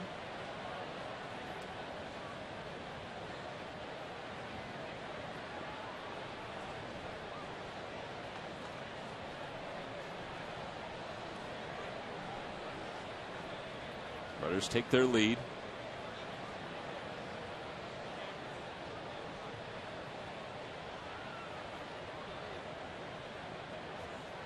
Swing and a miss. He gets him with a high fastball. He tied him up beautifully. All those breaking pitches, and he comes back with a fastball. He had thrown a fastball a couple pitches before that, right on the outside part of the plate that he chased, and the curveballs, and then gets him on that high fastball. Now they're going to go to Diekman to see what he can do with Gonzalez. There it is.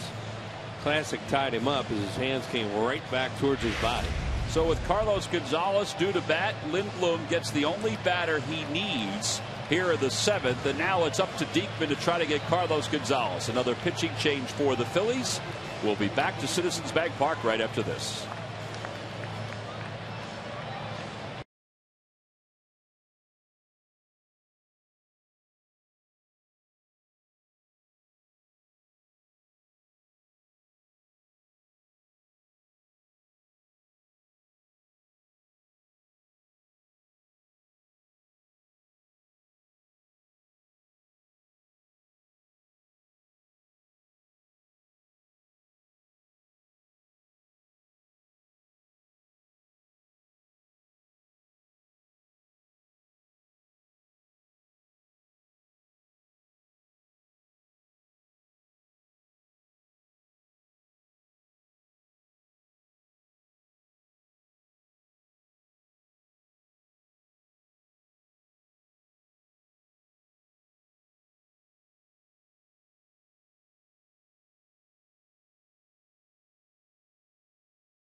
Plays in the first. Yeah, Rutledge here, Josh Rutledge, 2-hole hitter, hits this down the first base line. It's a tough play. Chase Utley overran it just a little bit, reached it back off his glove, so he gets another chance, does Rutledge. And what does he do?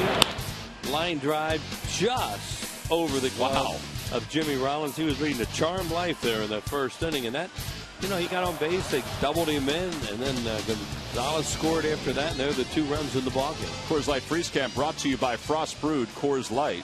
These two great replays there to show how close those balls were to being caught. Rutledge has a couple hits tonight in 4 at-bats. Jake Diekman is on to pitch in the top of the 7th inning with 2 outs and runners on first and second, when Carlos Gonzalez due up for the Rockies.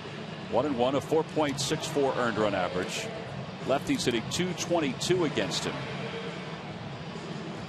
Well, it's the time to find out if he can get a big-time left-handed hitter out. That's why they're doing this. And DeFreitas is warming in the pen for the next hitter. But for some reason, Diekman is unable to get Gonzalez. Yeah, normally he wouldn't do all this stuff, but you know, kind of laid it out why they are. There's Justin DeFreitas.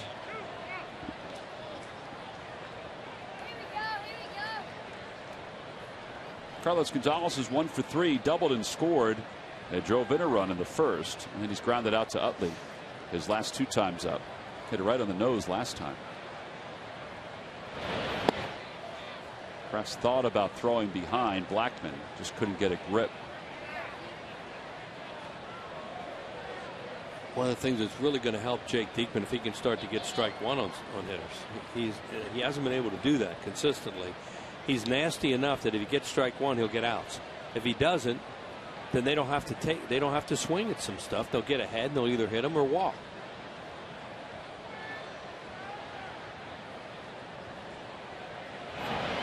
That's way outside. It's 2-0. That's been the problem for him. It started a little bit when he's here before, and since he's come back, Rich Doobie try and encourage him there. He likes some of these young guys he has in the bullpen, but he knows they have a long way to go. And this is one of the ways to find out right here.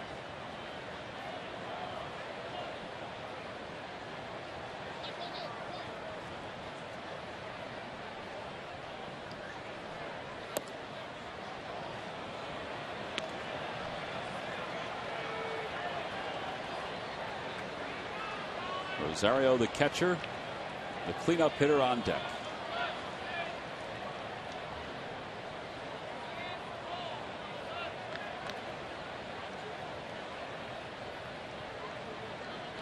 Three and 0 the count.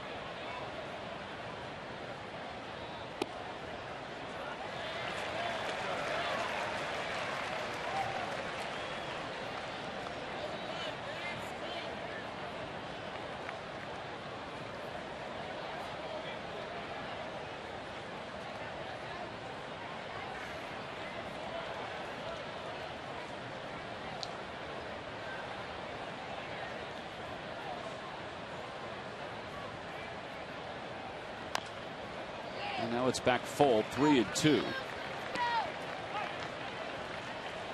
Well, they've been throwing him a lot of fastballs, and you wonder if they would go 3-2 slider here, thinking this is the only hitter he's going to face. Be a real good time to do it if in fact that's the case, which it probably is. Let's see if Eric Kratz is thinking along the same lines. Yeah, because Gonzalez hasn't seen one yet.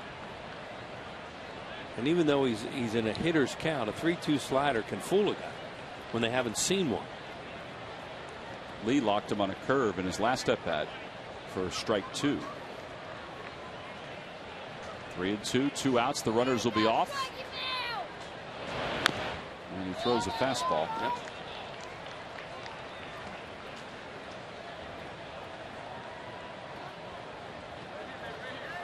So Blackman goes back to second. Fowler back to first. Now the Trenton Thunder have scored a run in their half of the 8th inning. They now lead Reading 2-1. Ethan Martin 11 strikeouts for the R-Phils.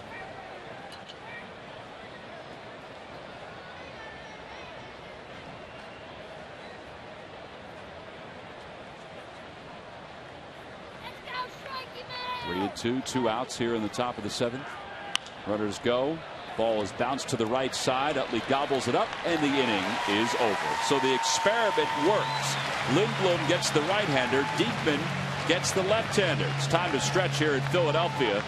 The Phillies down 2-0 to the Rockies.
The Rockies versus the Rockies in the 2007 World Series. Well, seeing as the Rockies were swept by the Red Sox that year, I got to think it was Jonathan Papelbon. I have to think that you are Bing. correct.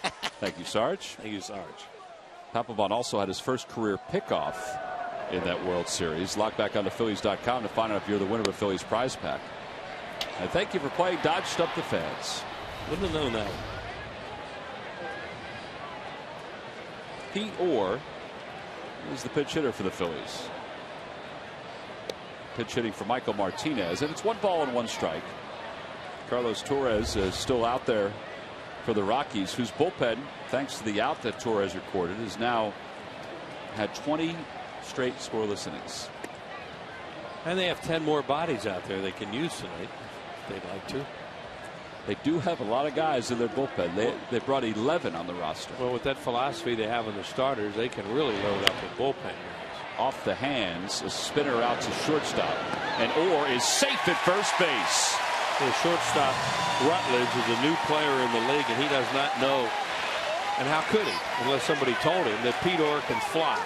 So as a result, he laid back on that one a little bit. Figured he still had time. He didn't want to get beat by the spin. ball's going to take crazy spin when the left-hander hits it like that. He wants to make sure the spin doesn't eat him alive. But Pedor can really run. And here he comes. He's just laying back a little bit, and now when he gets it and throws, he beats it. He did everything right.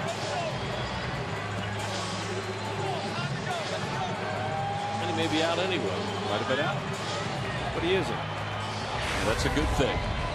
That's 7 hits for the Phillies, and now the big piece is going to come off the bench to pitch hit.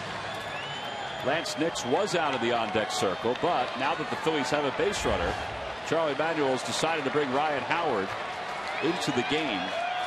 Howard has been incredibly successful as a pinch hitter in a limited time during his career. And he shoots that one down the left field line, foul, and on play. Left-handed hitters are hitting 179 off Torres. Wonder why they wouldn't bring a left-handed pitcher into the game. There you go. They certainly have enough arms out there, although only 2 of them are left-handed.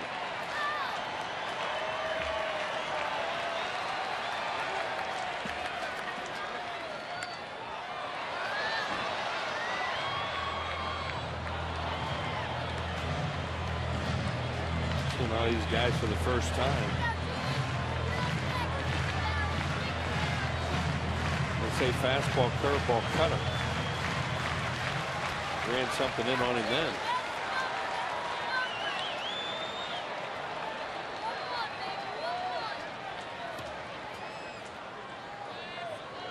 Even though there's a right-handed pitcher on the mound too, they're leaving the shortstop Rutledge on the shortstop side of second base. They're not playing a 3-man overshift. You see what they've done with their defense.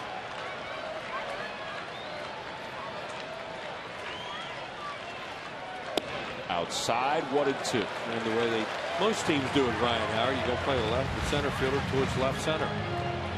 Washington's pulled to within a run. It's 6-5 in the bottom of the 7th. They are really scoring a lot of runs.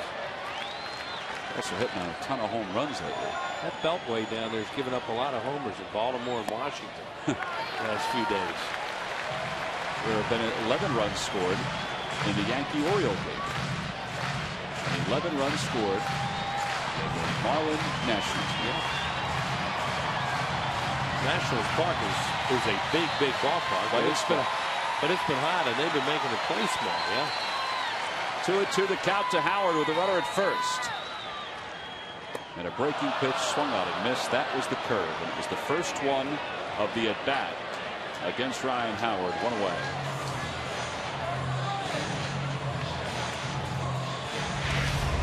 We talked about a couple weapons to get left-handed hitters out. The cutter he threw in early, and then he throws a big old 12-6 hook.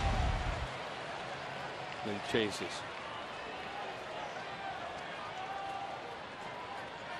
Now to the top of the order. Jimmy Rollins is 1 for 3 tonight. Nelson's in on the grass at third.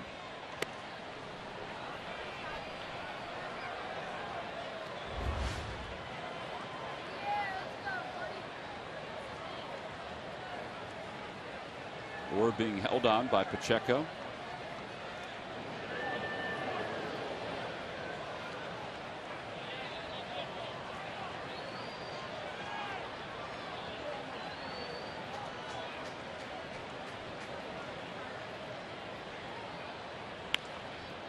A bloop toward the left side, and Rutledge runs it down.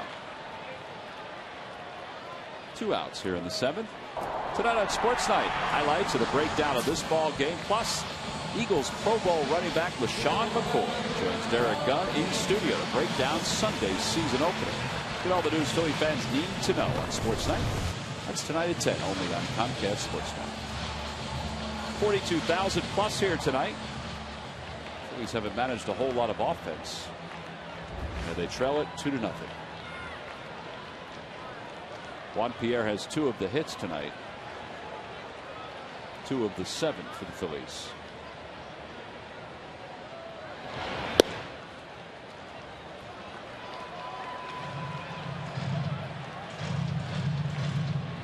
Look at that big left-hander Reynolds. There he is up. They could use on Utley if Pierre gets on. And Reddick's been good for them too.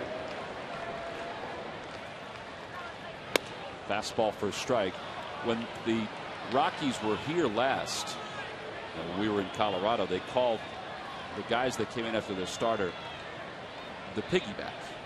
Well, they've changed it. They're now calling them the hybrid pitchers. All right. That's what Torres is. That'll sneak into center field. Orr's on his way to third, and the Phillies will have first and third with 2 outs. And Juan Pierre has himself a 3-hit night. Now Jim Tracy will decide this guy, he trusted him against Howard, left-handed. Use him against Pierre, left-handed. Now what's he going to do with that?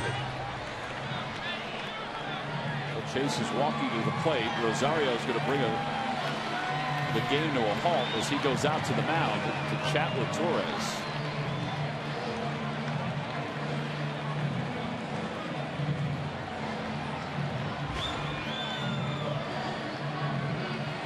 Tracy just sitting there with his legs folded. Nope, here he comes. There he comes. He's waiting for Rob Drake to go out and break up the conversation. And he is going to bring Reynolds in to face Chase Utley. The Rockies will dip into their bullpen one more time here in the 7th inning. Torres got the last out in the 6th. 2 outs here in the 7th, but the 2 runners on base are his responsibility. We'll be back after this.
What a great job, too, by Francis. Immediately breaks off the mound. If he hesitated at all, that fine play by LeMahieu wouldn't have mattered because he couldn't have gotten there in time. That's a tremendous replay when you see him instinctively. As soon as that ball was hit, he was gone. Responsibility, what's your policy? Phillies have runners on first and third with 2 outs here in the bottom of the 7th inning. And Chase Utley's coming up to face Matt Reynolds, who he's had success against this year. Reynolds 3-1 with a 4.42 earned run average in 64 ball games. Not a real hard thrower, big guy. And Chase Utley 2 for 2 lifetime off him with a homer and 4 ribbies. Orr's at third, Pierre's at first. Guys, times are really slow. I don't know whether Pierre would go or not, because sure don't want to get thrown out and take the bat out of Chase's hands. Pierre's stolen 2 bases tonight. And the first pitch high, 1-0. See right there where his times are so slow, because he takes a while and he threw a big old slow hook up there. There's Orr over at third. He reached our infield single, then Pierre hit one through the hole for his 3rd hit of the night.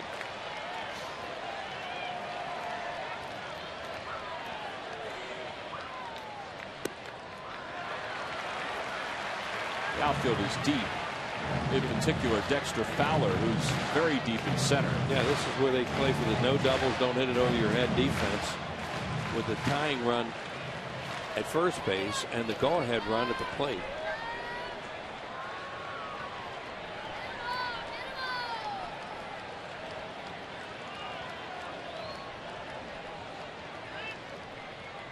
Outside, 3-0. Wigginton's on deck. Whether they turn him loose or not, you would trust Chase Utley that he would cut the plate in half. And all this guy's thrown so far, everything's away, away, away. So even if you get 3-0, you take here. If he stays out there. Well, this is the first batter he's facing. I think he kind of quick pitched that one. It's 3-1. Chase was taken. Yeah, and that was more on the plate, but it still wasn't a good 3-0 to swing at.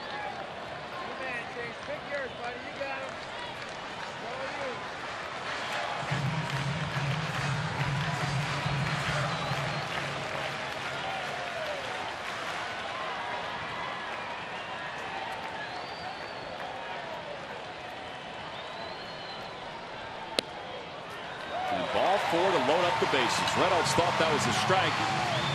Brought his hands from his hips, asking Rob Drake where it was. To inside. There we go. All these pitchers available for both teams. They're going to wear a path out from that tendon. They sure are. So one batter, and that's it for Matt Reynolds. Take a look at this pitch. See what you think. Well, everything was away the hole at bat, and now he comes. Well, Rosario pulled it back a little bit. Boy, that was close. Awfully close. Cliff Lee had a few of those pitches tonight. Rob Drake makes the adjustment to his lineup card. We'll be back right after this.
Against the Washington Nationals. The series wraps up on Thursday the 27th with Fan Appreciation Night here at the Yard.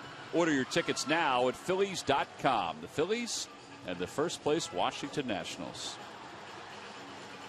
Now the Phillies have had base runners all over the place tonight. They've left 7 so far. They have the bases loaded here in the bottom of the 7th inning. And Matt Reynolds gives way to Josh Renicky, who's pitched well this year in 53 games, 4-1, a 2.67 ERA. Charlie Manuel will counter with Lance Nix, who will pinch hit for Ty Wigginton. Nix is 1 for 1 against Renicky. 250, 3 home runs, 14 runs batted in.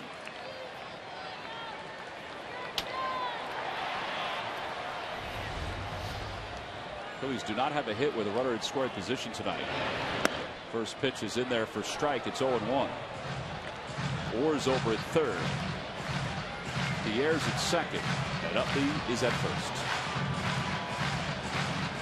And base hit here. Take all that frustration away. One swing of the bat.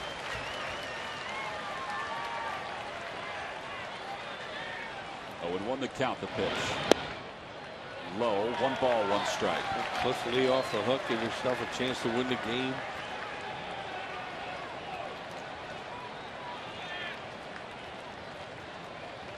Phillies averaged 3 runs of support per 9 innings for Cliff Lee. That's it. 66 runs this year when he's in the game. Tonight they haven't managed anything for him, or didn't manage anything for him.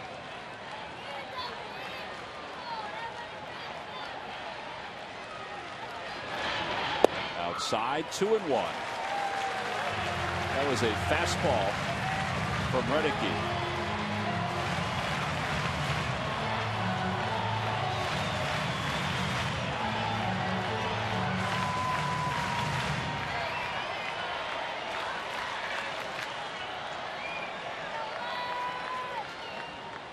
Line drive, base hit into right field. Here comes Orr. Pierre's right behind him.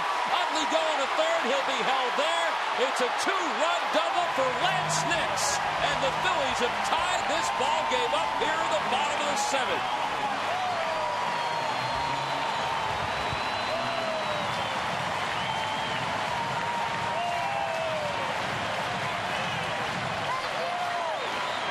Boy, he got a fastball just slaughtered that time. And it came right back to the right fielder, too, Blackman. Hit the concrete out there. Here you go. There's your fastball. Smoke. Look how hard this is hit, right, man? It hit right there when it actually hit on the scoreboard and came back to him. They do a nice job of getting it back in. So even as well as Chase Utley's running as hard as he is with 2 out, he can't score because it's shallow out in that area. Now a base hit will give the Phils the lead here in the bottom of the 7th. A pinch hit 2-run double for Lance Nix has tied the game at 2. Mayberry hits the first pitch foul. And all that frustration tonight, and there's been a lot of it, just disappeared with that bullet hit by Lance Nix and a no decision for Cliff Lee. He certainly didn't deserve to lose this game. Like many of his games this year. Right. He'll tell you there have been some that, you know, have been his fault. Yes, he did. Yeah, absolutely. But this wasn't one of them.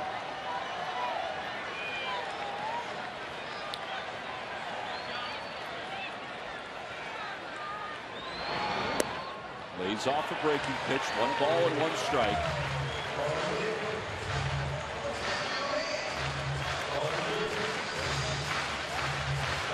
Mayberry has a base hit tonight. It was a double in the 6th. He popped out in the 3rd. Was intentionally walked in the 1st.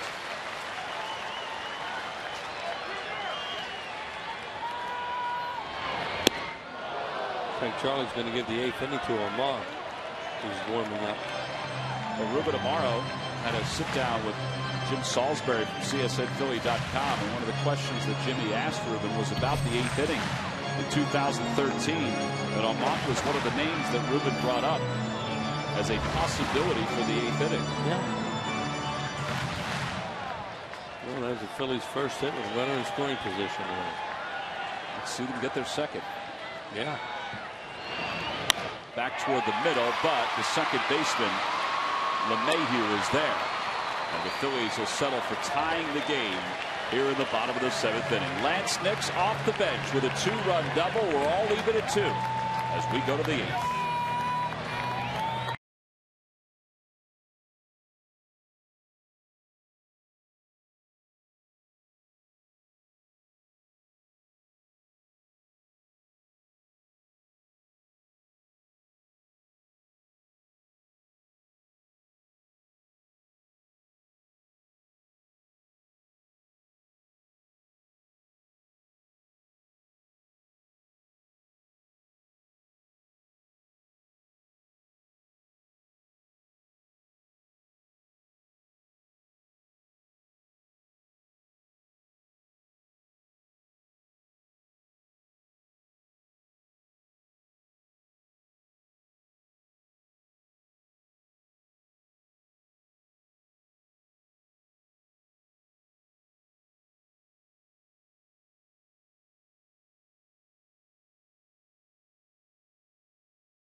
worth building. By Thomas Jefferson University Hospital.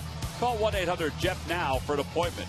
And by Toyota. Every new Toyota purchase comes with Toyota Care. Pete Orr stays in the ballgame to play third base for the Phillies. And Ryan Howard stays in to play first base. Lance Nix pinch hit for Ty Wigginton. So that allowed Charlie Manuel to shift things around at first base. Philippe Almont getting set for his 5th ball game with the Phillies. 4 innings so far, 3 strikeouts so far. And Diekman and Lindblom both doing their jobs last inning to keep it where it was, and they tied it. So Almont will face 4, 5, and 6 for the Rockies. Rosario, Pacheco, and Chris Nelson. And then the pitcher spot. This guy will be geared to hit a first ball fastball. Seen enough of him now to know that. And he's looking to hit a home run. 1 for 3 tonight. Singled back in the first.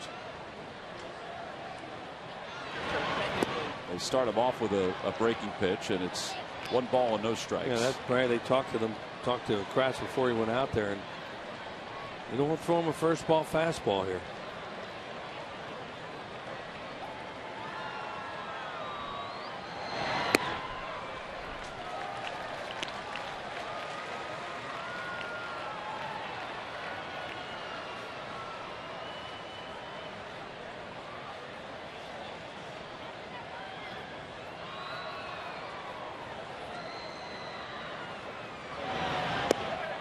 That curveball breaks it. It's 1-2.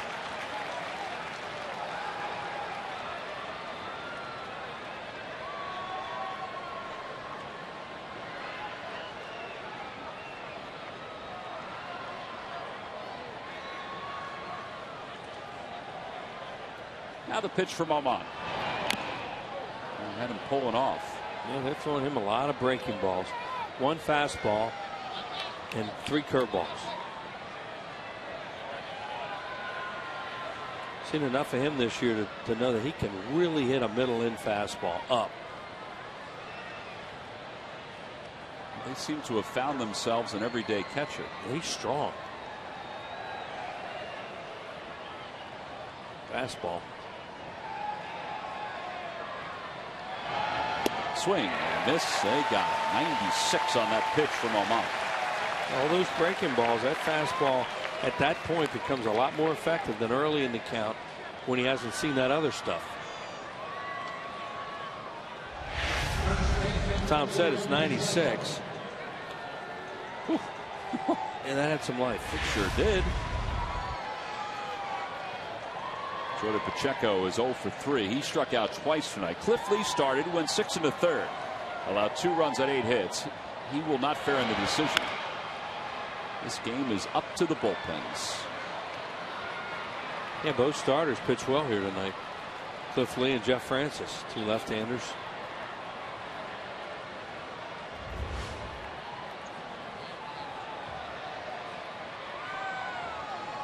A lot of times their starters don't go far enough to win a game even if they leave with a lead, but Francis did. Fly ball left center field. Long run for Mayberry and Pierre. And boy, Mayberry really closed nicely on that. It was up there pretty high, so he had time. 2 outs. Chris Nelson's up. The Miami Marlins will be here this Monday to take on the Phils in a 3-game series. We mentioned the Hatfield Dollar Dog Night on Tuesday. And then on Wednesday, 4:05 start. Citizens Bank, Carlos Ruiz, pride of the Phillies print. That's free to all fans. He hasn't been around that much, Wheels. It's tough to get his name out. Well, you get him. He'll be around here a few more years. Jason Giambi's come out of the on-deck circle. Chris Nelson takes a strike.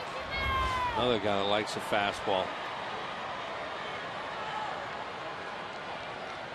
Him too.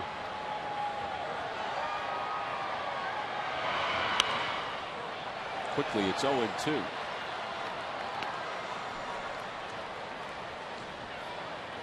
He's good life on his stuff tonight. He has real good location with his pitches. Very confident right now. And we've seen him get 0-2 on hitters before, and then the next thing you know, it's 3-2. So this is where you don't have to throw a perfect pitch. Well, here comes that pitch. swing and a miss. He gets him with a curveball. See, that was in the zone, and then it was out of the zone, and that's how you do it with 2 strikes. 2 strikeouts in the inning for Amat. A 1-2-3 8th inning. We head to the bottom of the 8th inning, evened up at 2.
Eric Kratz up to the plate against Matt Belisle. Belisle on in relief of Josh Renicky, who went a third of an inning, allowed the pinch hit double to Lance Nix. 3-5, 3.03 ERA. 57 strikeouts and 71 of the third. He's a veteran. He's been in the Rockies bullpen for the last several years. Began his major league career at the Cincinnati Reds. Starting pitcher at one time. Dominic Brown is hitless tonight in 3 at-bats.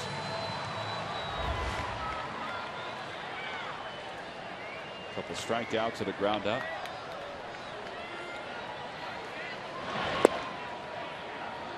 Nelson, the third baseman, is a few steps in on the grass with Brown up there. He backed up a step or 2. Yeah, Brown rarely shows bunt, but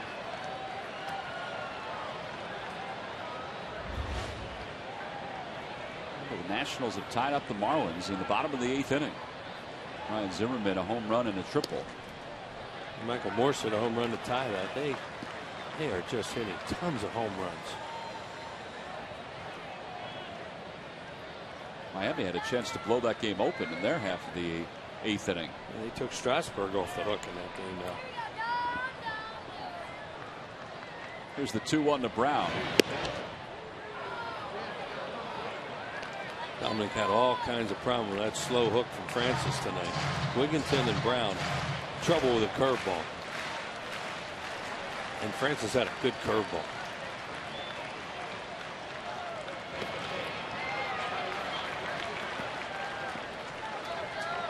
There are Kratz on deck.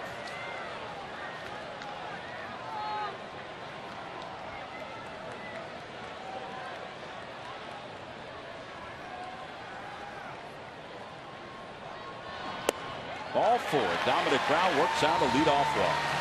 Good at bat. Sinker there that he took 3-2. Well, now Kratz.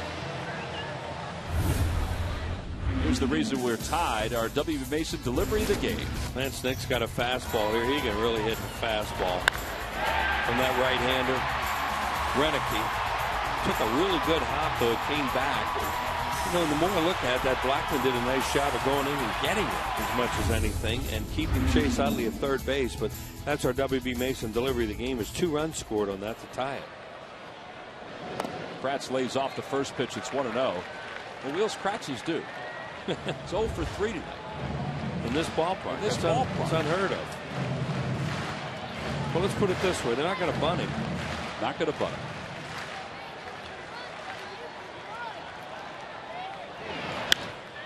Fly ball, center field. Got in on him. Really could see his hands come back. And there's the first out. Pete Orr will get a chance to bat for a second time. Orr will be followed by Ryan Howard. That's the way the lineup is set up. The bottom of the order has Howard in the 9-hole now. The pitcher spot a lot further down. That may be in the best outing we've seen Felipe Alomar have so far for confidence, for stuff, for location. For a guy who was out there saying, I'm going to get you out tonight, and quick. There was no diddling around with him tonight. And that will be it for him because Papelbon's warming in the bullpen. That's a really, really good job. His stuff was very explosive.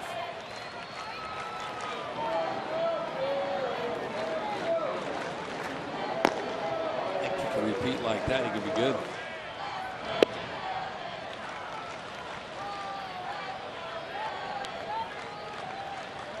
Not Pete Orr's second tour or first tour of duty with the Phillies. He was up earlier this year. Let's see if he can become Iron Ore right here. Yeah. They give him a big gap in right center.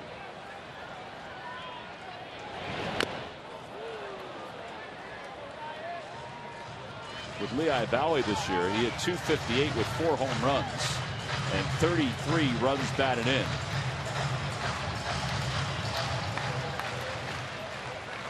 Played mostly at third base, but also played some games out in the outfield.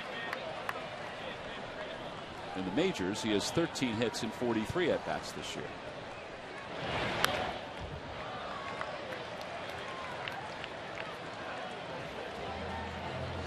They originally brought him up because they didn't know how much Polanco could play, and they needed an extra infielder.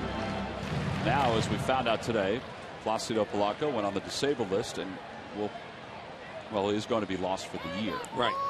They're resting his back, hoping that he'll get healthy and make a decision in the offseason.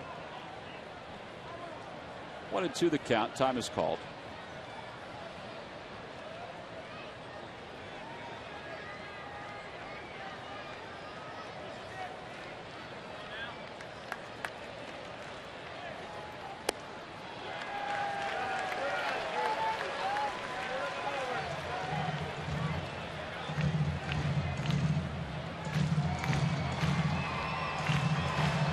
No left-hander up in the bullpen. This is Belisle's inning.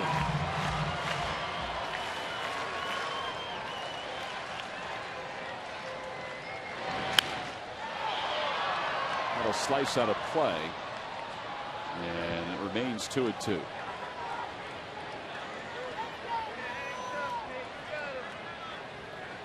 He is hanging tough as the fan just yelled out.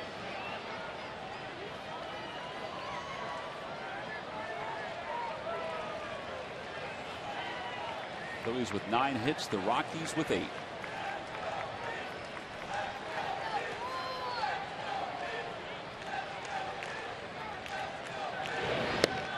And he picks up a strikeout. Threw him something soft. It was a slider. And with 2 outs, here comes Ryan Howard.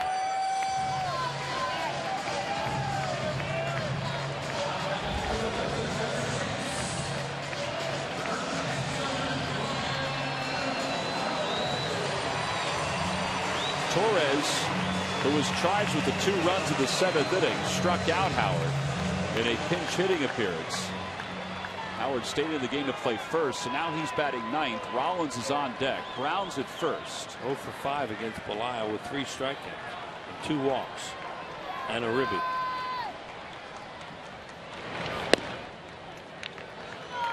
You wonder what it is that Belisle does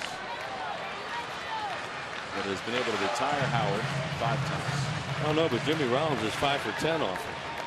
Let's get him up there. Yeah.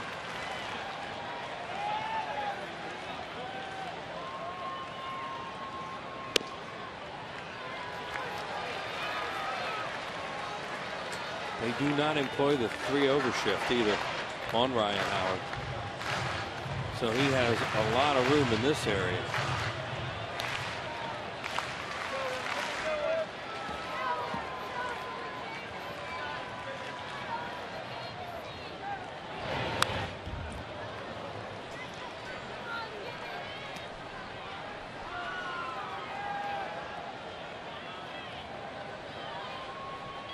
Rollins, who had a base hit his first time up, hoping for a chance against Belisle.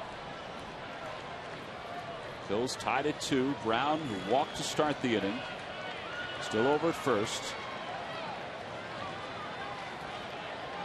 Now the 2-1 pitch to Howard. He's just beating him right now. Not throwing no BBs up there, but he's late.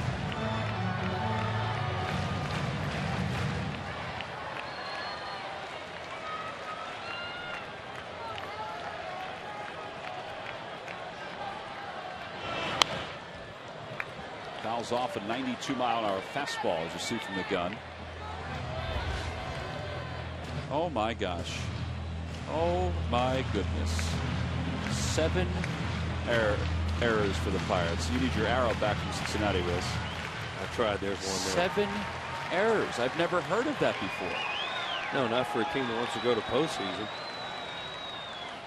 Swing and a miss. Howard down on a breaking pitch, and the Phils are retired here in the 8th inning. Ryan has struck out twice off the bench tonight. Belisle issues a leadoff walk, but that's it. Now it's time for the 9th inning here in Philadelphia.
Done particularly well with runners in scoring position in tonight's ball game. So we're tied at 2, and the Phillies will turn to their closer, Jonathan Papelbon, who was on to pitch the 9th, 3-6 on the year, 3.12 ERA, 31 saves. This is not a save situation, and he will face Jason Giambi, it seems, who is going to come up as the pinch hitter. It'll be Giambi, LeMahieu, and Blackman. Those are the scheduled hitters for the Rockies. There's Jason Giambi.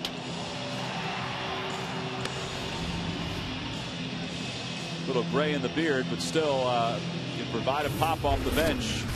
Remember May 19th, 2011 against Kyle Ketter. He had 3 here that night. I think he had 2 of them off Kyle. That's a long one, the first one. Here's another one. That's still Kyle. A little bit of rain coming down at that point. And then just for good measure, Danny Baez to number 3.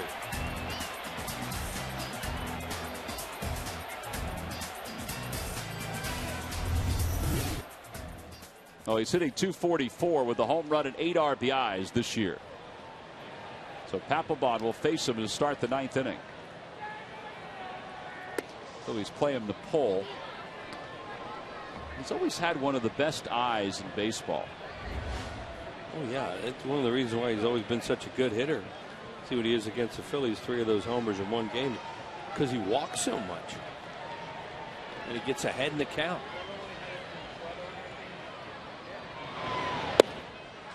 Takes a fastball for strike one, 1-1. Claiming a pull defense, but still Jimmy's on the shortstop side of second base. There you go.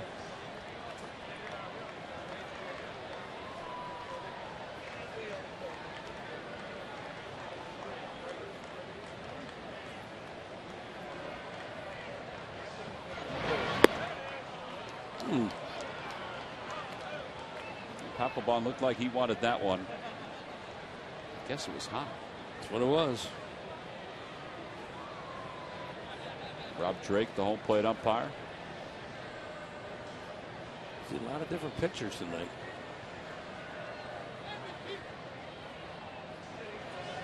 Papelbon is the 5th for the Phillies. And he came back with a breaking pitch, a slider. And it's even 2-2.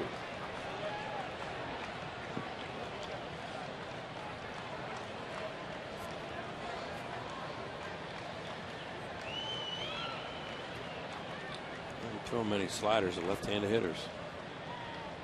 Element of surprise, Wheels. Yep. All right. Only behind the count 2-1 when he threw it, so that's what it was.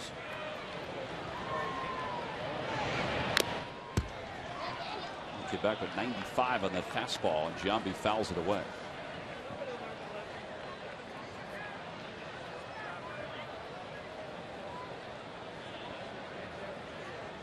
Phillies in their hat for the 9th will have the top of the order up. First, though, 3 outs here in the top of the 9th. 2-2 to Giambi. Threw him a split, and he fouled it off.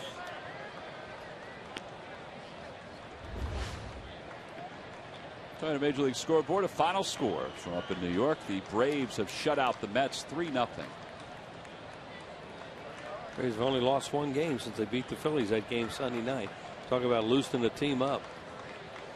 Or Sunday, well, Sunday evening. Well, it was Sunday night by the time it was there. It was Sunday night. Yeah. It was Monday morning by the time we got to Cincinnati. It was late.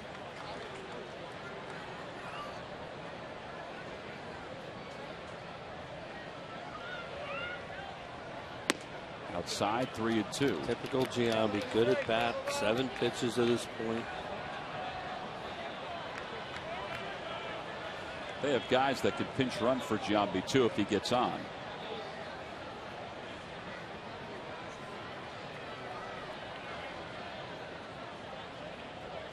They don't have as many bench players as they do bullpen guys. No. 3-2 the count to Giambi. Kenny Steinauer would have to find another room in the clubhouse. If they had many bench players as they have pitchers, we'd be doubling a lot of guys up. 11 guys in the bullpen for the Rockies. And they've used a good amount already tonight.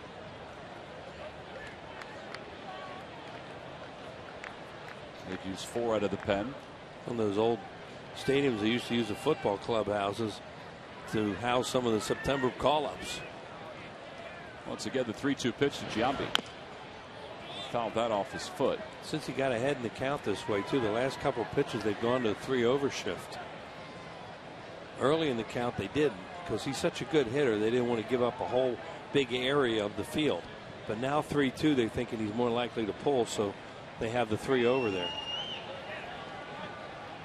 And you see how they've changed. Utley a few steps onto the grass in right field. 3-2 the count. And ball 4. Giambi works out the walk.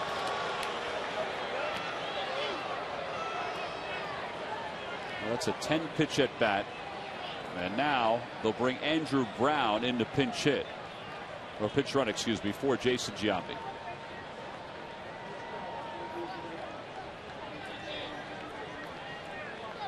So Giambi gets aboard. It's a 10-pitch at bat for Jason Giambi. LeMahieu most likely up there to sacrifice. Done that throughout his career. LeMahieu tonight is 1 for 3. 42,000 plus here tonight. Hoping for a Phil's victory, but hoping for a clean 9th inning.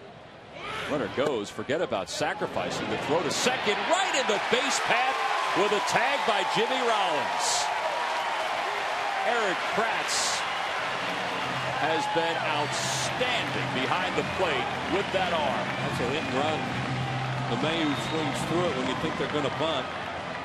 And that's a tough play for a catcher. You know, he has to wait. He has to get the ball. Well, it was a good pitch to handle for him, but still stands up, throws it right on the bag. His percentage of throwing guys out is sick. It's now 14 for 28. That's ridiculous. Yeah. 0-1 the count to LeMahieu. Fly ball, shallow left center field. Mayberry saw it quickly. Heck of a job there. 2 outs. And now Blackman will be up, who singled his last time up. You know, when you see a hit and run there instead of a bunt, you know, you don't know their personnel. At least we don't know their personnel. That we haven't seen them that much, but they obviously felt very confident that LeMahieu's not going to swing through a pitch there, or he doesn't feel real good about him getting the bunt there. It's either or, I guess. Blackman came out as part of a double switch. So that's why he has just the 1 at bat.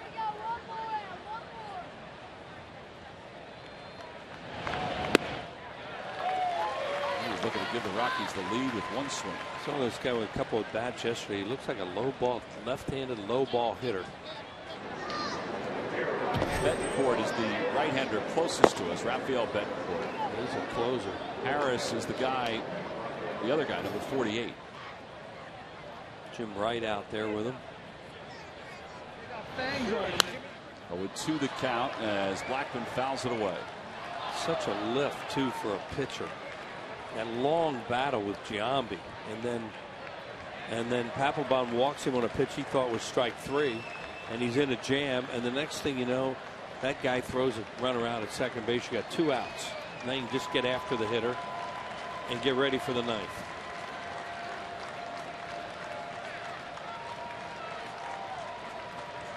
Imploring him to keep the ball down. Whoop. What just happened to Papelbon there? There's Giambi. He just missed that ball coming back to him. That's how they lost the game yesterday. Just like that. Now it didn't matter. But the Rockies had a play like that yesterday where the ball got away from the pitcher and the runner scored.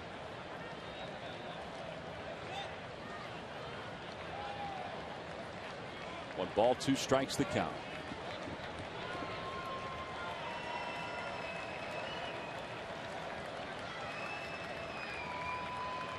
And now the pitch from Papelbon. A little low with a split-fingered fastball, and it's 2-2.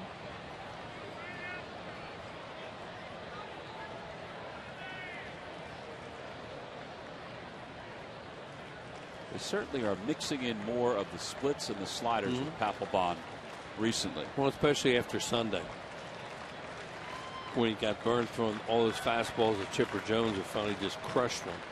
They made that scoring change today too and scored that ball that Prado hit, an error instead of a double. The error on Franzen over at third, right, which was correct, and it just took a little while to fix it. You have to peel that through the league, and you have to look at video and all that stuff.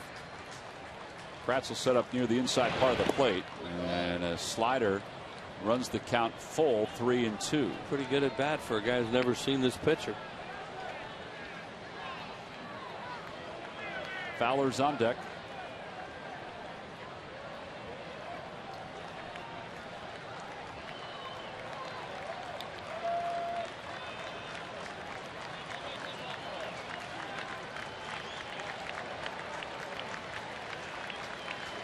So they call fastball.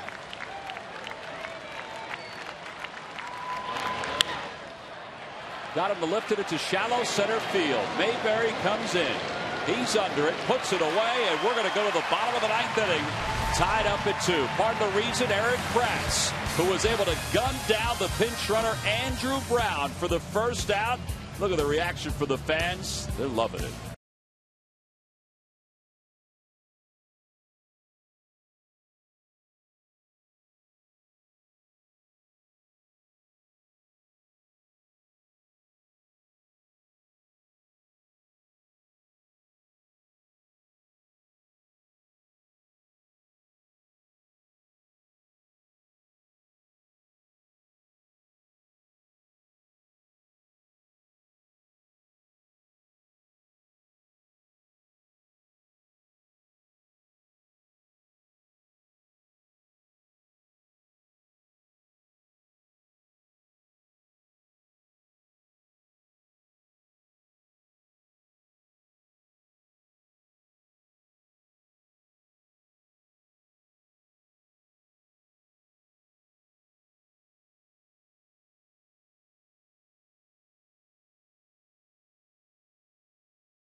Two at the bottom of the 7th.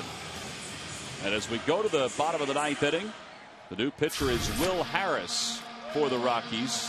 1-0 with an ERA of 6 in the big leagues. And he'll face the top of the order. Jimmy Rollins, Juan Pierre, and Chase Utley. Phillies will have Antonio Bastardo throwing in the bullpen just in case they need to go to the 10th inning. They're hoping they do not need to go to the 10th inning.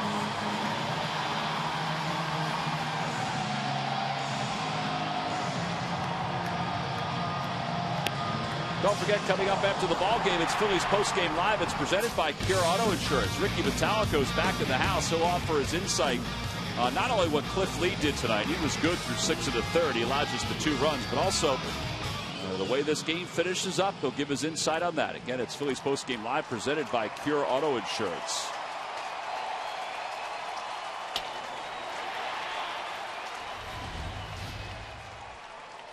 Harris had 46 strikeouts and 34 1/3 in Double-A.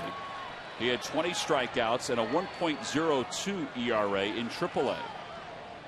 And he throws one inside to Rollins. It's 1-0. I'm a 90 to 93 fastball, curveball, changeup.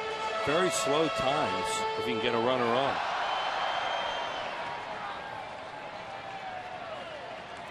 Rollins 1 for 4 tonight. Singled his first time up. The corners are in. Pacheco, the first baseman. Nelson, the third baseman. See the outfield aligned deep all the way around and straight away for Rollins. I'm going back up to first baseman. Rollins takes 2-0. It's 3-0.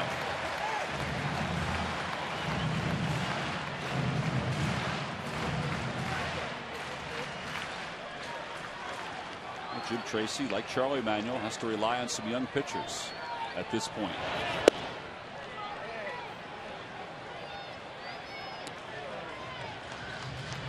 Yeah, a lot of these hitters tonight are seeing pitchers for the first time on both sides. Like Will Harris. Rollins takes ball 4. So the winning run is aboard for the Phillies. In a pretty good situation now. I mentioned his times are not good. Plus you have a guy up here in Pierre who can really bunt. Juan was with his 11th 3-hit game of the year to lift his average back over 300 to 305. Now you look down the lineup. You bunt here, they'll walk Utley, and the pitcher spot is 4th. And Scherholtz would be the pinch hitter. They do have Ruiz available too. Right. But obviously Scherholtz, being a left-hander, is more apt to be used by Charlie Manuel. And haven't been used more. So, and when they wanted to see if Pierre would show, he's so smart, he didn't show. Just wondered if they would give him a swing early in the count, since they're going to walk Utley anyway.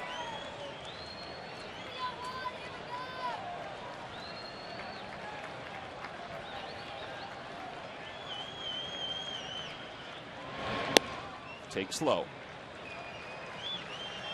Guy at first, as you mentioned, Pacheco is not a real experienced first baseman. And Juan Pierre would love to bunt it that way anyway.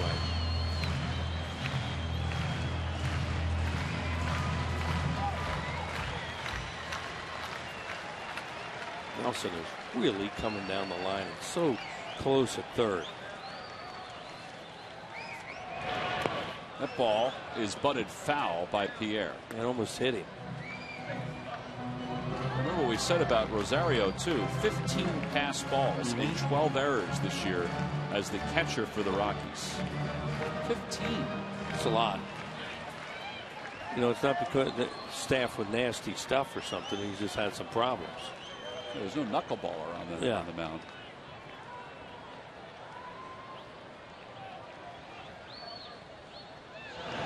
Pierre bunts it back toward the mound. Harris fields it cleanly, and the Phils have the winning run at second base. 1-3 on the sacrifice. Yeah, they know when they bunt there that Utley obviously is not going to get a chance to win the game for them, but they wanted to get the go-ahead run in scoring position with one out.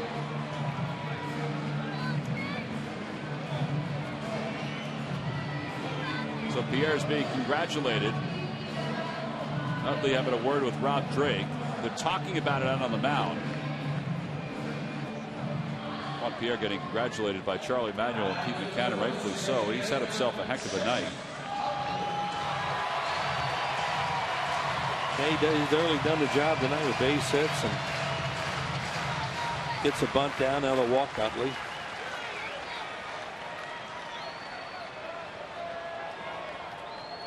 Well, and Scherholtz will get a chance to be a hero.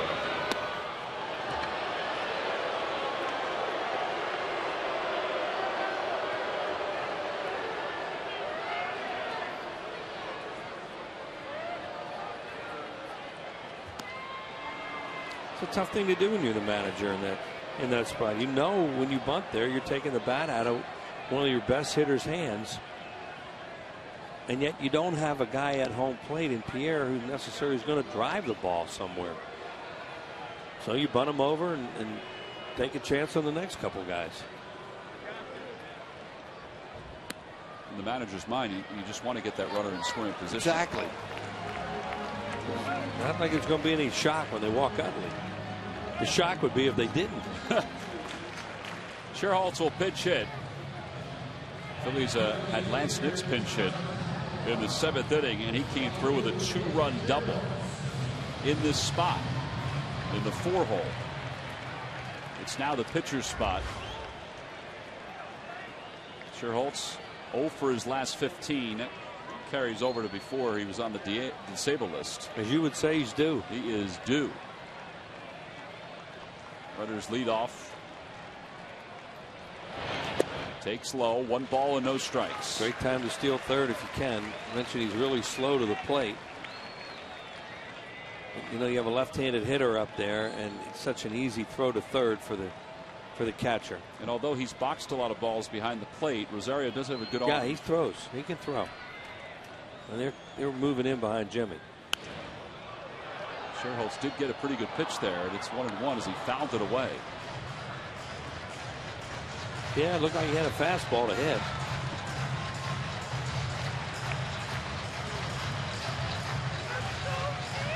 Both those managers have used a lot of guys out of the pen tonight. They've watched their offenses scuffle a little bit with runners in scoring position.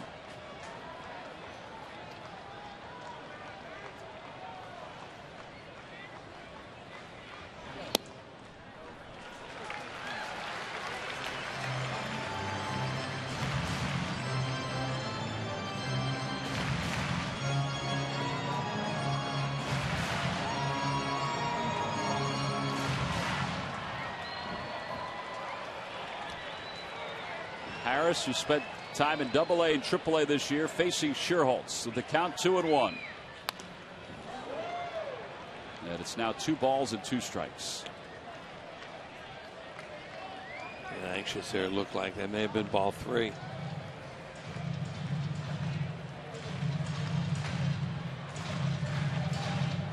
Certainly have enough speed at second, particularly where the outfielders are playing Scherholtz.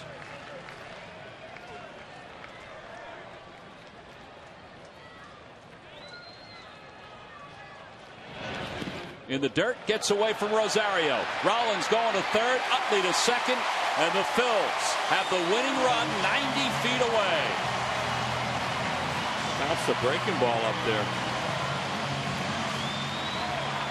Well, let's see what they do. You got to think with a right-handed hitter on deck, they'll walk, just put Shearholtz on now, wouldn't you? And bring everybody in. I would think so. Here it is. First of all, here's the breaking ball in the dirt. And not a good job by Rosario blocking it.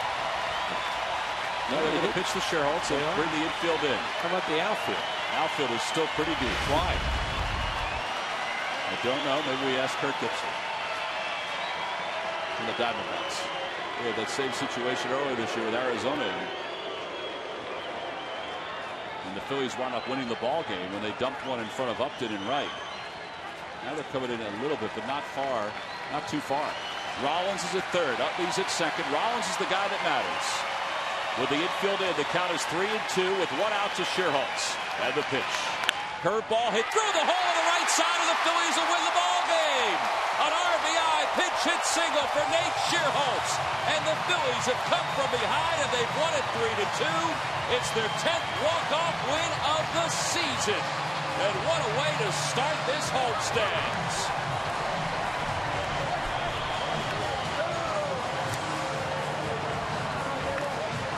A lot of room to hit a ball through when you bring the infield all the way in like that. They had to do it. And good job by Nate to hit that. I'm really surprised they didn't walk him there. Just put him on and then go right after that. Take their chances. But Nate Shearholtz, nice going, is our Chevrolet player of the game on the game-winning RBI hit. That brings home Jimmy Rollins. The Phils down 2-0 going into the bottom of the 7th. Scored 2 on a double by Lance Nix. They win it here in the bottom of the 9th inning. Pretty good swing. So the 3-2 breaking ball right there.